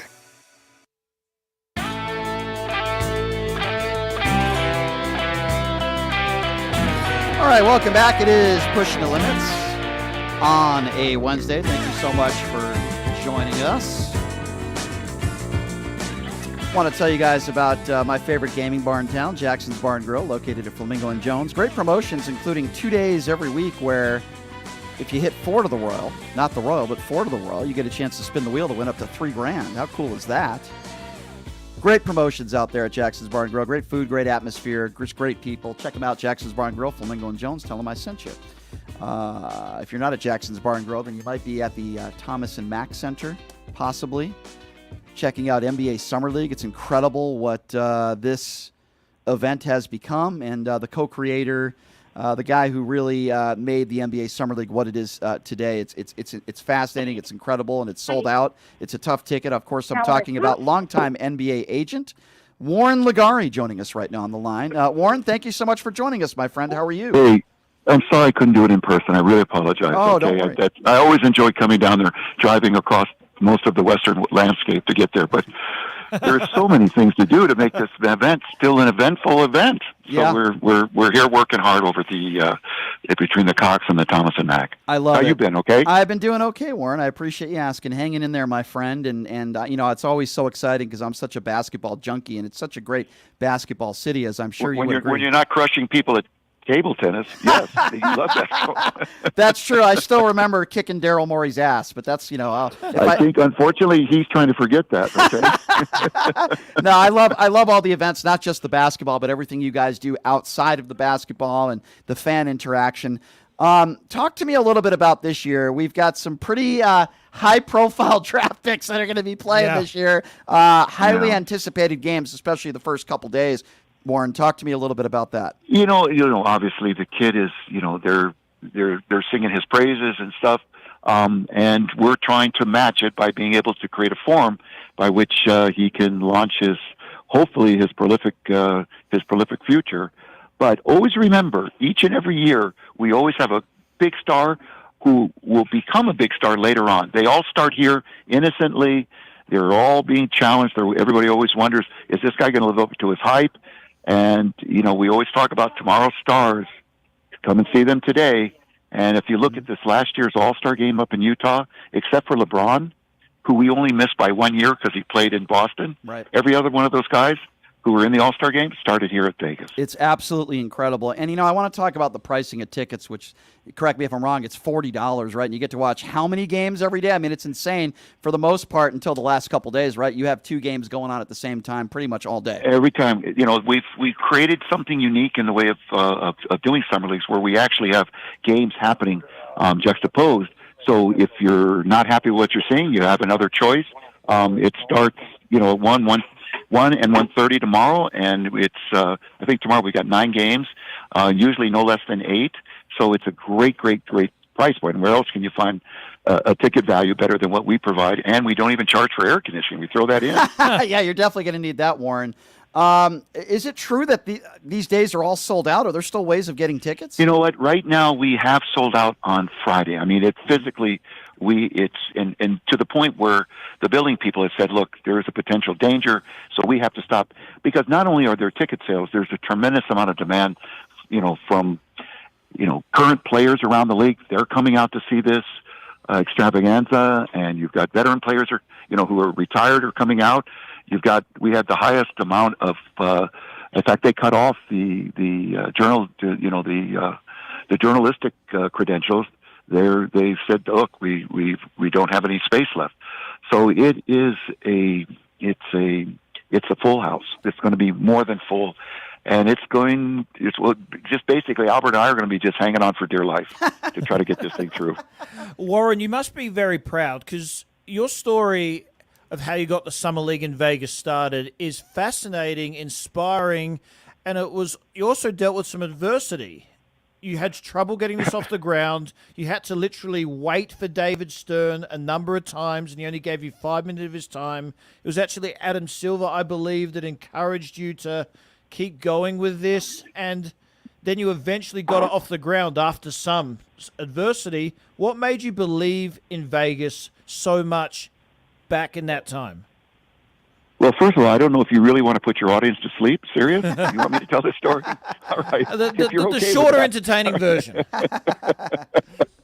All right. Well, look, one of the things that we were doing prior, and remember, the Running Rebels had just come off their, smashing successes, and people were still very basketball-oriented when we were first talking in those days. And one of the individuals who was responsible for a lot of the Running Rebels was a gentleman named Tim Gurevich, who we affectionately call the player whisperer. He has this incredible Rasputin-like ability to get players to want to work out, want to get better, because they know he's doing it for them, not for himself. So he was a big figure for us who was working out players all the time here in Vegas. And one of the issues was all the summer leagues were very fragmented. There would be 4 teams here, 6 teams there. And not only was it difficult to get there, it was expensive. And many times you show up and the guy you wanted to go see had already left. So it became really more of a frustration than it was anything that was providing a service. And these are I had my start in the NBA was through summer leagues because I was an overseas agent when I first began, because I had no ability to go up against all the big time agents that were here. If I was a player, I'd go with them before I'd go with me too. Mm-hmm. So I created the overseas market, and a lot of those guys would relocate to Vegas who played overseas. One, because they knew guys were working out here, but 2, no state taxes. So they're coming off that, to them, it's whatever you can save is going to be a positive. So there was a lot of the coaches were pushing me to try to see if we could at least have a period where teams would come here. And, my job is to listen, and hopefully if it sounds doable, I always believe in the possibility of the impossible. So why the heck not? Right. Let's go ahead and try. Yeah. And like you said, first time I actually had what I thought was done. Rod Thorne was working in operations, mm-hmm. and the MGM, somehow I got in contact through somebody, everybody's got a guy here, right? So this guy got me this guy, and they were willing to actually host a league and not charge the teams to come in and play it for the arena, because they had that old Agassi, that 3,000-seat arena that used to play Right. tennis in. Yep. We were going to put that as a basketball, which would have been perfect. And they would have been the beneficiaries by having the teams here. You eat, you stay. The hardest thing to navigate to getting to a game would be the elevator. Mm-hmm. And but that didn't have. They didn't want anything to do with the NBA at that time was a little fearful of being associated with gambling. Now all they can do is embrace it, like it's like their second, their second long lost brother. And so at that point, I kept trying, and then Stu Jackson became the head of operations with the NBA. And Adam was always the guy who saw around the corner. No matter what, this thing, without his guidance a little bit, and more importantly, his belief that Vegas wasn't just the Strip; it was the fastest growing school districts and communities, all the things going on. So there was a greater Vegas going on that would provide hopefully the fan support for what we were looking to do. And sometimes you just get lucky in life, and the whole thing came together. And the first year, here's an interesting story. You can win a bar bet with this, guys, over at your favorite bar in Jones and Flamingo. You can. One of our founding fathers of this league, one of the original people who helped us put us on, is Bob Myers. Wow. In addition to Albert, Marnie, and a guy named Chip Hooper, who is no longer with us, but he was the booking agent for Dave Matthews, for Fish. Oh. He got us this arena. Because he promised to bring Fish in for a New Year's show. So all this stuff is. But Bobby Myers had a great connection with Reebok. They became our title sponsor. They gave us the necessary money. So I was going to take a bath, but at least I wasn't going to drown in our first year. So I would be able to at least still go to one of those cheap buffets and give Philip as much as I could before I left town. Well, Warren, you're a modest guy, and I understand. I totally understand what you're saying. Is sometimes it's a little bit of luck involved as well. But listen, Look, you chose to come. Almost anybody who says that luck wasn't part of their career, run from them. They're a proverbial liar. Okay? I agree with you on that, but it's also a lot of hard work that you and all your staff have put together to make this thing work, and you're just really good at what you do. Let me ask you this. If you're just joining us, he's Warren Ligari, co-creator of the NBA Summer League here in Vegas, and so responsible for the great success. Let me ask you some questions, Warren, that you may or may not know, but fans want to know. Wembanyama, let's talk about him. You know just about every coach in this league, so you might know the answer to this. Is he going to be playing in Game 1? What can you tell us? Our understanding, he will be at Game 1, and that he'll be playing. He obviously skipped Sacramento, waiting to make sure that he got extra ready, because they know this is the real proving ground. The fans, we may not be an NBA game, but we are definitely an NBA experience. So a lot of the teams understand playing here, it really duplicates an NBA atmosphere, so that you get a much better calibration of who that player is and what other maybe psychological needs he's going to have, or what other parts, because this game creates that juice, that adrenaline that you feel when you're in a regular NBA game. So our understanding, he is going to play. He better be, because we've also tricked out one of the press conference rooms to make it look extra special. So I would like to believe that that's an investment and not just a cost. Okay? Have you heard? Yeah, I'm sure it is. Have you heard? Is he going to be playing maybe the first 2 or 3 games? Then you know what? One of the things that we've always done, we stayed in our lane here. We don't tell teams who to bring in, who to play. Understood. We're here to serve their greater needs. Make sure the Gatorade bottles are filled. You got clean towels. Your practices begin on time, that the game has enough balls to start and play with, and that the referees show up and not and talk. I mean, we make sure that everything is set up so they can have the best experience possible. And Albert, make sure idiots like me aren't sitting in the seats we're not supposed to be sitting in. So that's also important. No. Yeah. I'll talk to Albert a little bit later. Okay. All right. Let me ask you another big question. I mean, listen, LeBron James is one of the faces of sports in general right now, arguably one of the most. As it should be. Yes, as it should be, I agree with you. So let me ask you this. Usually we see LeBron sightings when the Lakers are playing here. Have you heard anything? Will LeBron be sitting courtside for any games this year? We no matter what. The one thing that makes LeBron so great, he's still a gamer. He still loves this shit. He still loves being around the grassroots stuff. He wants to see the new talent. And no matter what, at some point, is it hard to picture him as a owner, GM, somebody who is literally putting together teams? No, because that's what he believes in. Right. This is what he's made his whole life about, and he's really good at it. So, in our opinion, will he be here? I can't guarantee he's going to be here. I'd be surprised. I'll put it this way. I'll be surprised if he's not. Yeah, I tend to agree with you. One of the greatest things about NBA Summer League, I'm sure you'll agree, is not just the great basketball and watching all this young talent, rubbing shoulders with some of the best to ever play the game. I remember I had a brief conversation with Bill Russell. I'll always remember that for the rest of my life. I've spoken to Magic Johnson. I mean, I've spoken to, the late, great Jerry Sloan. I met him, and, I'm just some idiot radio guy in Vegas, and I'm rubbing shoulders with some of the Hall of Famers, right? I mean, isn't that what makes this so special? Look, it's the people watching. It's being around greatness, knowing that greatness still wants to be a part of the upcoming greatness. That's the transfer that goes on, that gives this game its continuity. I absolutely believe it. I've already made sure I made my call to Jerry West, the logo, to make sure he's coming. He is definitely coming. I love it. He wouldn't miss this. He makes sure that he puts aside this time of the year. Otherwise, he'd be in Greenbrier, West Virginia, which is like his heaven away from heaven. So one of the great things here is that everybody's, they're lifers. They love this game, and they want to be near it as much as possible. And so we think we're going to have, in terms of active players, close to 3 figures are going to show up. Oh, we know how many retired players are planning on being here, because we're responsible for helping them get in.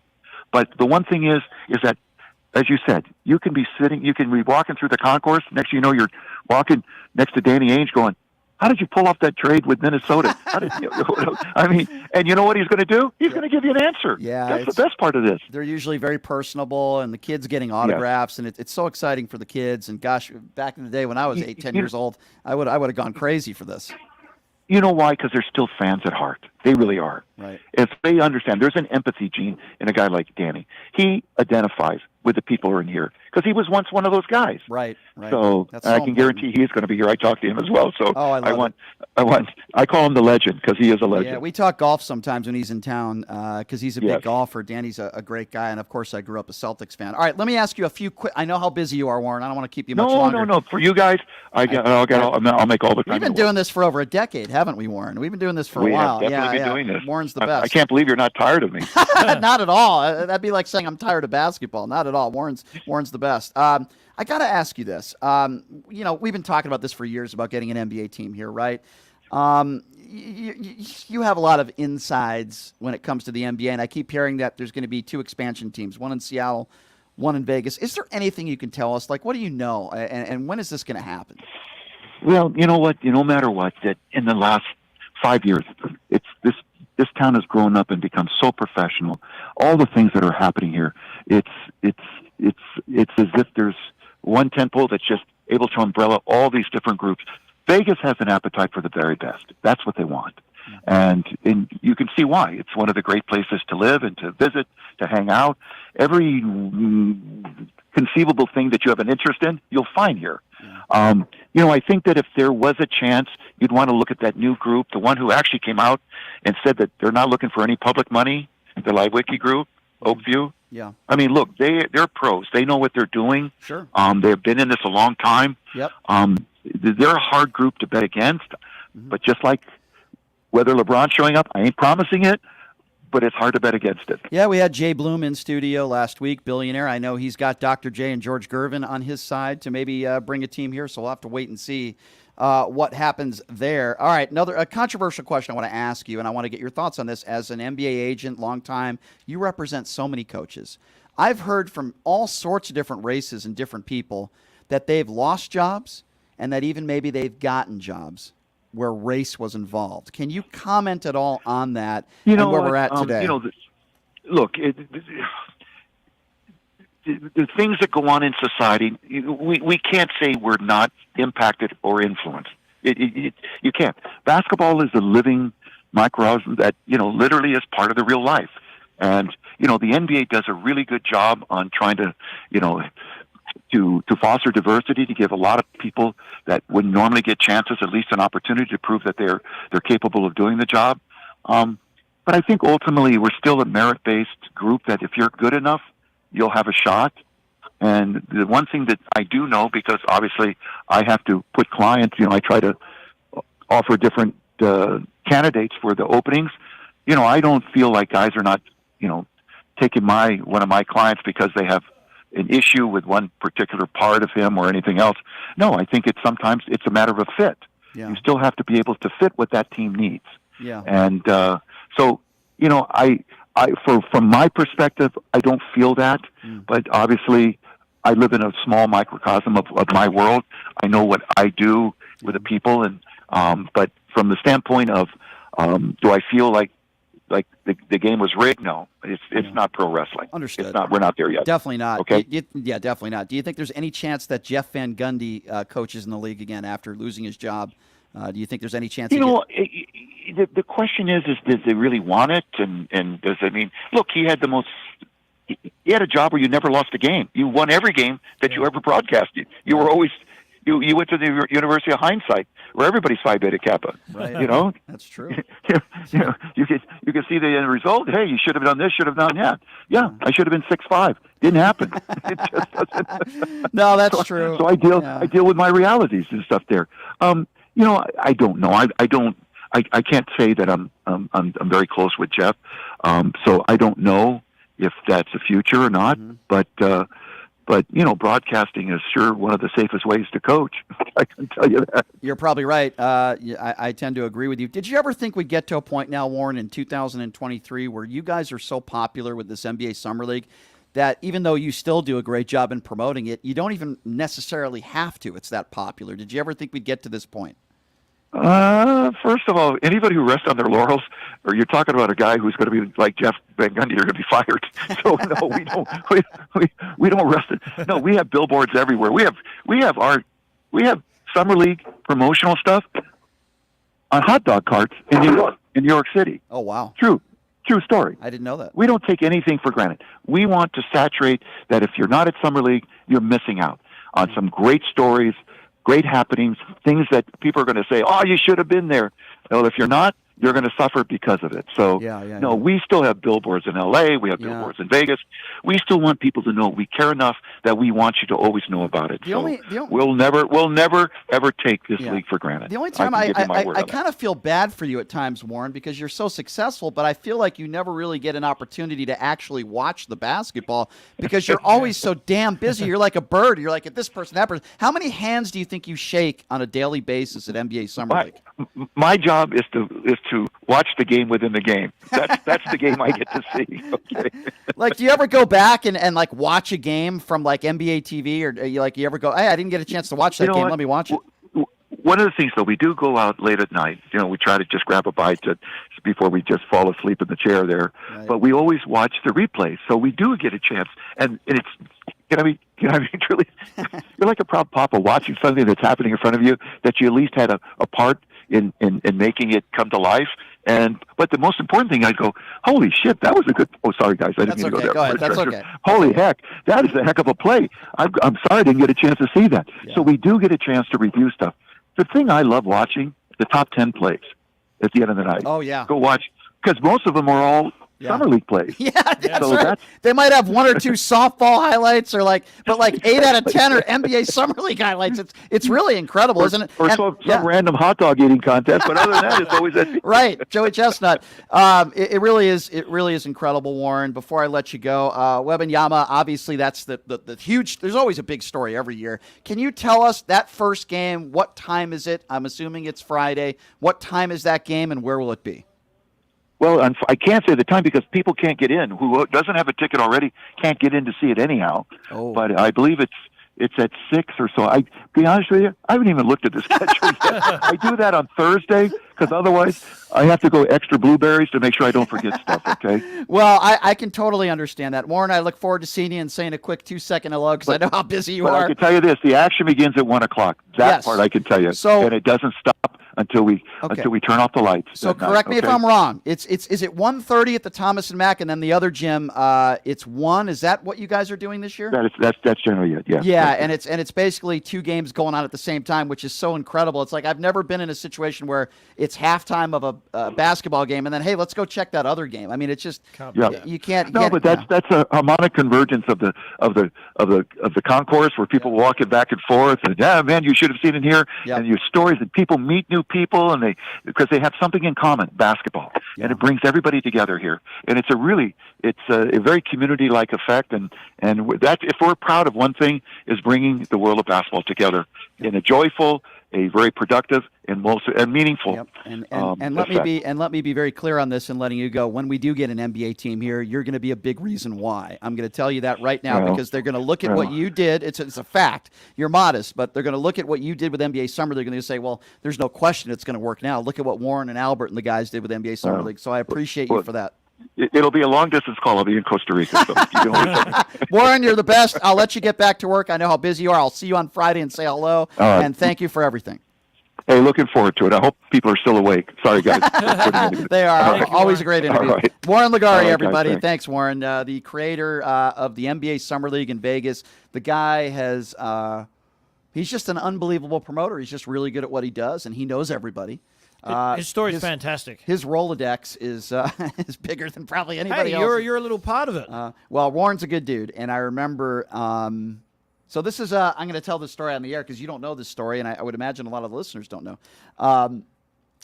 Unfortunately, my dad didn't start me playing baseball or basketball or football or tennis. He sat me on a ping pong table when I was 3 years old. Is that what he meant when he said? Okay. I'll explain. I got really good. I won gold medals in the Junior Olympics for ping pong. I beat everybody. In the Junior Olympics? I won gold medals. I was number 1 in the country for my age, 12 and under, 14 and under. Okay, so we have to play. Yeah, so I'm like 15, 16 years old. I quit because there's no money in it in this country. I'm not in China, right? So I play once a year, maybe, you know. You can play. Yeah, so 5-6 years ago, I see that this guy, Daryl Morey, who used to be the general manager of the Houston Rockets, I know Daryl Morey. Philadelphia 76ers, right? He's an avid ping pong player, and I didn't know that. So he had won this ping pong tournament during NBA Summer League. It's for charity, right? And then I said, somebody said, hey, Brian, you should be in this tournament because you'll probably beat Daryl Morey. Daryl Morey's pretty good. He was like a tournament ping pong player. So I show up. I donate $100 to enter in the tournament. I beat a couple, Jeff Hornacek, I beat him. Cho, another GM, I beat him. I beat Daryl Morey's son in the semifinals. And How long goes this? I want to say maybe 5-6 years ago. Maybe 5-6 years ago. So Daryl Morey watches me play, and he knows that I'm really good. I destroyed his son. And by the way, there are, how many times could I say by the way? By the way, there are a lot of people watching this ping pong tournament. It was at the Palms. A lot of people that are former NBA players, current NBA players that are not big Daryl Morey fans. So I have Jeff Hornacek come up to me and say, will you kick Daryl Morey's ass? Right, I've got Rick Carlisle that comes up to me that says, wow, Daryl thinks he's the best. Will you show him who's boss? So you're playing him in the final. Yeah. So you prevented a father-son final. Correct. So I get to the finals, and it's pretty cool, actually, because there's got to be at least 500 to 1,000 people in there in this huge club at the Palms that they had this ping pong thing. That right? would feel like even more with such a small table. It was cool, and Yeah. and I was pretty confident. And anyway, I destroyed him. And if you go on social media, there's some videos of it and articles they wrote about it, where the last point somebody videoed it and put it on Twitter, where he throws his racket on the ground. He's got a temper. So he got legitimately pissed off. So I shake his hand, and I'm not exaggerating here. I'm not embellishing. I had probably 30 people come up to me and say, oh, my God, that was so great. You destroyed him. Because he had this ping pong shirt on with his name on the back of his shirt.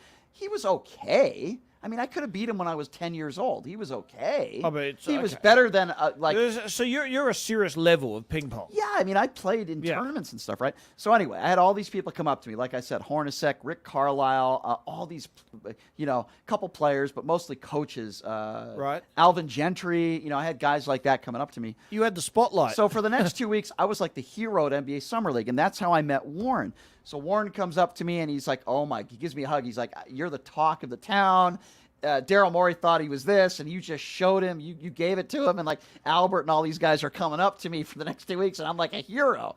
It was crazy. You had a week or two moment of celebrity among the NBA league. It was crazy. So anyway, I didn't understand what he said when he said about ping pong. That's when it started. So Warren, I think, did you get the sport right? I thought Brian was a golfer. That's what I was thinking. So Warren takes me to the Wynn, to the steakhouse there. And I said, you don't have to take me there. He's That like, place no, I is want great. to. He pays and he gets a bottle. And I'm like, oh my God, the guy's wine and dining me. And I said, why are you doing this? And he looks at me and he says, number one, because you support what we do. And this was like, 5, 6, 7 years ago. You support what we do, and we appreciate that. And a part of me also wants to congratulate you for kicking Daryl Morey's ass. I think that was the bigger part of it. Yeah. And that was how I met Warren. And, he been friends with him over the years. And he would always ask me, like, what's your dream job? What do you want to do? I said, Warren, I just love doing a talk radio show. I just love doing what I'm doing. Doing some NBA play-by-play would be fun, but I think I enjoy doing a radio show a little bit more because I like talking about things other than just sports, right? Mm-hmm. So anyway, they hooked me up with one of his guys, Albert, who also is the co-creator of the Summer League, and they let me do some play-by-play. I did some Zion Williamson games when they did some high school basketball tournaments here, so I've done some broadcasting for them in a little bit. So this all happened because of your ping pong ability. So next year. And Story everyone's doesn't end. hatred for Daryl Morey, which I didn't know about as Story well. doesn't end there, guy. The following year. I didn't know he was so unpopular. Go ahead. The following year, they have the ping pong tournament again, and it's at the Palms. And everybody's expecting me and Daryl to meet in the finals again, right? So they put the bracket out. We're waiting. Everyone's like, where's Daryl? And Warren says to me, yeah, Daryl said he's not going to come because he doesn't want to lose to you. This was his tournament. This was his charity event. And the guy cowered it out. Yeah, the GM of the Houston Rockets at the time, I think he's now with Philadelphia, right? He cowered it out, and his own tournament, he didn't show up because he didn't want to play me. You sent him into retirement. I did. You should have got all the love again from everybody. And that was the last year of the tournament. Because and they blame me. And then they called the tournament off. They blame me, and it was for charity. You are responsible. Yes, they blame me for it. Yes. So that's the story. Yeah. You got the charitable ping pong tournament, obligatory annual ping pong tournament, cancelled. Yeah, I did. Because you were too good. Yeah. I'm and pretty Daryl Morey had a meltdown. Yeah. And no one seems to like him. What an interesting story. Yeah. Well, Daryl didn't seem to be extremely well liked at that tournament. He's competitive. A lot of guys came up to me, and Rick Carlisle is a pretty good ping pong player. It's amazing. Those guys, Rick Carlisle tell me when he goes on the road as a coach, he brings his ping pong paddle with him, and he goes to these ping pong clubs. They're very serious ping pong I'm players. so stunned by this. Yeah. I have never heard that story. Yeah. I know you're a good golfer. I had no idea you played table tennis. Eye-hand coordination. Eye-hand coordination. If Yeah, but you anything, still got to be good. I played tennis, so I can play table my tennis. dad but taught me when I was younger, and listen, it's not something to really brag about. You know what's really that embarrassing? story's to brag about. Yeah, it is. It's you funny. retired the tournament. I talk to Daryl, by the way, sometimes on Twitter. We joke around with each other once in a while. But he's never recovered. No, I don't think he has. But there's a few guys that are NBA players. Why am I drawing blanks right now? That have asked me to give them lessons. One guy who played for the Celtics. Gosh, I'm forgetting his name. Another guy who was a GM of the Charlotte Bobcats. And I've gone to ping pong clubs here, and I've given them lessons. And the names are I'm forgetting right now. But like I've given a couple guys ping pong lessons. I cannot literally, believe because they watched me destroy Daryl Morey. the celebrity status you developed among the NBA players during summer league because of your ping pong ability, and you defeated Daryl Morey, who had his own shirt and created the whole charitable tournament. So Dell Demps is one of the guys that I became This is an friends with. unbelievable story. Yeah, Dell Demps is a guy that I've given ping pong lessons to. You should have made ESPN Top 10 for that win. I should have, by the way. But that was it's on social media. You can read about it. But I'm going to. It's not always a positive, though. I remember when I was in high school, I gave like a ping pong exhibition with my dad when I was like a freshman in high school, and then everybody for the next couple of years called me Forrest Gump. It was horrible. It was terrible. Yeah, I was getting made fun. Yeah, let me say this. It's not a good way to get chicks, okay? Hey, back off, man. I'm on the ping pong team. Back off. Whatever. Yeah, I was on the golf team in college. That didn't work either. I couldn't go up to a chick when I was 18 years old and say, hey, you ever dated a golfer? Nah, it doesn't. Now, if you're on the PGA Tour and you have money, that's different. I'm talking about some college kid. No, they want you on the basketball team. They want you on the football team. The golf team and the ping pong team doesn't get it done. Just tell all the women that the NBA players love me and not the football players. And they respect me more. Exactly. I can get you introduced to him over there. Side note, because of my ping pong abilities, I did not know this story. I played golf. I played golf for a couple of years on scholarship, and I got burnt out. And I was coaching a high school girls basketball team at the time, and my assistant, his father, coached the tennis team at Central Connecticut State University. His name was Vic Stone, sadly passed away. So his son, Eric, was on the tennis team, really good tennis player. He said, Brian, with your eye-hand coordination, I said, listen, I played tennis 2 times in my life. I show up in jeans, and I don't have a racket or anything, and a shirt. And Vic, the coach, says, I want you to play my 6-man right now. I said, Coach, I'm wearing jeans. Just do it. In college, it's 1 through 6, right? Yes, that's how it goes. So we played one set. I hadn't played tennis in like 10 years, and I beat him 6-2. And Vic goes, how is that possible? You're my guy. You're on the team. And I'm playing Division I college tennis, and I won half my matches. And never took a tennis lesson in my life. It was just, I'm ping pong strokes, but... that's even more bizarre story. Well, I was brutal. It's very hard to be a Division I tennis player. I am extremely competitive, and it doesn't matter. It's still hard to be a Division I college tennis player. Yeah, but I did some things in college tennis that you probably shouldn't do. I mean, I remember we were playing in the regional tournament, which is the end of the year, the big tournament, and I'm in a tiebreaker in the third set. I'm playing this kid, and it was a really close match, and I have match point in a tiebreaker. Yep. Right? He hits a shot. In college tennis, for the most part, you call your own balls in and out. Yep. He hits a shot that no question hit the line. No question. And you called it out? Put my hand up. I start pump my fist, and he's like, well, what the F? And I'm like, yes, yes. And I just shake his hand. I knew I cheated. It's wrong. They all do that in college. It's wrong. I've had points where I know I cheated, but mainly it was to make up for what I was getting cheated against. And in that tournament, I was Chris wins, by the way, saying I'm not Forrest Gump. Chris is an idiot. Anyway, I don't know why Numchuck's showing me that. I'm right in the middle of last 6 unscripted minutes. That's what radio is. This is unscripted. You were a table tennis phenomenon. Well, I had one more tennis story for you, real quick. A golfer and a tennis player. One more. Go. Quick. Yeah, hold on with the music. We got a couple more minutes. Hold on. So this story is we were in the championship in the semis of the college tournament, the NEC conference. Every time I lost a point, the player's girlfriend was like watching them. Every point she would clap. Yeah, Johnny. Yeah. I would double fault. Yeah, Johnny. Yeah, unethical. I just lost my you-know-what. Yep. So I double fault. I turn around. I throw my racket at the cage. I said, if you don't shut the F up, I'm going to make you eat this racket. To the girlfriend? Yes. So, what did the opponent do? So, listen, I'm not condoning this behavior. It was like Niagara Falls. No, this she starts happens crying. in competitive nature, yeah. She starts crying. It was not. Now, he was beating me. He was up 1-0, and he was up like 4-2. So the match was over. He was going to win, right? He gets across the net, grabs my shirt, and then I grab his shirt, and they defaulted him, and I won the match. And my coach said, what happened? I said, Coach, I'm just showing good sportsmanship. And he came across the net, and he grabbed me, I won the match. There was no way you were winning that match. No way. That was brilliant. I won the match. If I was coach, that was beers on him the whole night. And then he started to get angry at his girlfriend. That's amazing. Yeah. I felt a little bad afterwards telling that story. I feel a little guilty. No, that's brilliant. But yeah. Any way you do to win in college tennis. I did do anything. That's why my coach loved me. I did anything and everything to win. And That I was won. Brilliant. And I It was won. unintentional. Yeah, I won. Yeah. Defaulted him. Yes. So tomorrow on the show, we got two great guests. Alan Bigelow is a Republican running for office. He served this country. He's running here in the great state of Nevada. He's going to be joining us in studio tomorrow for the first hour, guy. And then hour number 2, we got the big man, Paul McKeskey. We're going to talk some NBA Summer League with him. It's going to be great. Yeah. It's not going to rival your ping pong and tennis stories, though. No, it probably won't. Thank you to all the MAGAs who called in who had absolutely nothing. So he grabbed you first. He did, and then I grabbed him. And he got the Okay. He got defaulted. True story, my friend. I got believe it. witnesses. Thank you to all the MAGAs that called in, even the ones that weren't very intelligent. Thank you very much for calling in. We appreciate you. We always appreciate you MAGAs for calling in.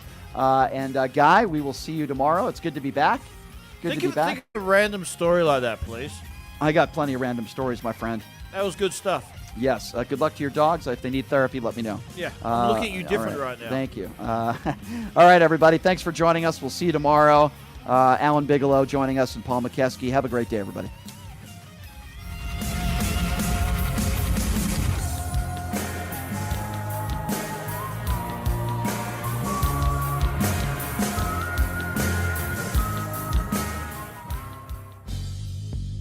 Hey, everybody, are you struggling to find a pizza place that reminds you of Brooklyn?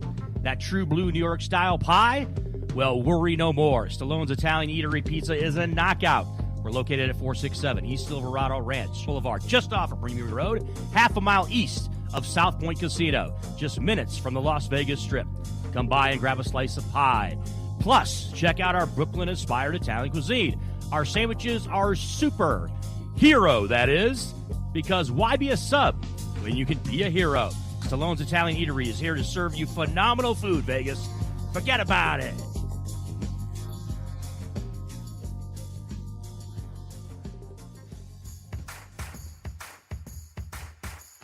Look, it's impossible for the average person to find a great attorney out there. There's so much misinformation.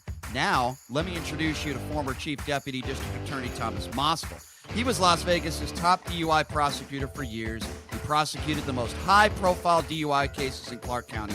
No one knows more about DUI law in Nevada. Just Google it. If you get charged with DUI, whether it's a misdemeanor or even more importantly, a felony, you need Thomas Moskal representing you. His relationships with the prosecutors and judges and his knowledge of DUI law to work for you. So give him a call now or text him at 702-848-5555. It's your life and liberty that's at stake. Don't wait. Call now. That number again, 702-848-5555. Zenworld Premium CBD offers full and broad-spectrum CBD oil, extracts, and capsules, which are designed to help you feel your best. Their products are sourced from the best organic hemp and natural ingredients on the market and are tested for quality, purity, and potency. They have a full range of items from health and wellness to beauty to pets. Call 725-205-9223. Visit online at zenworld.com or stop by their location at 9890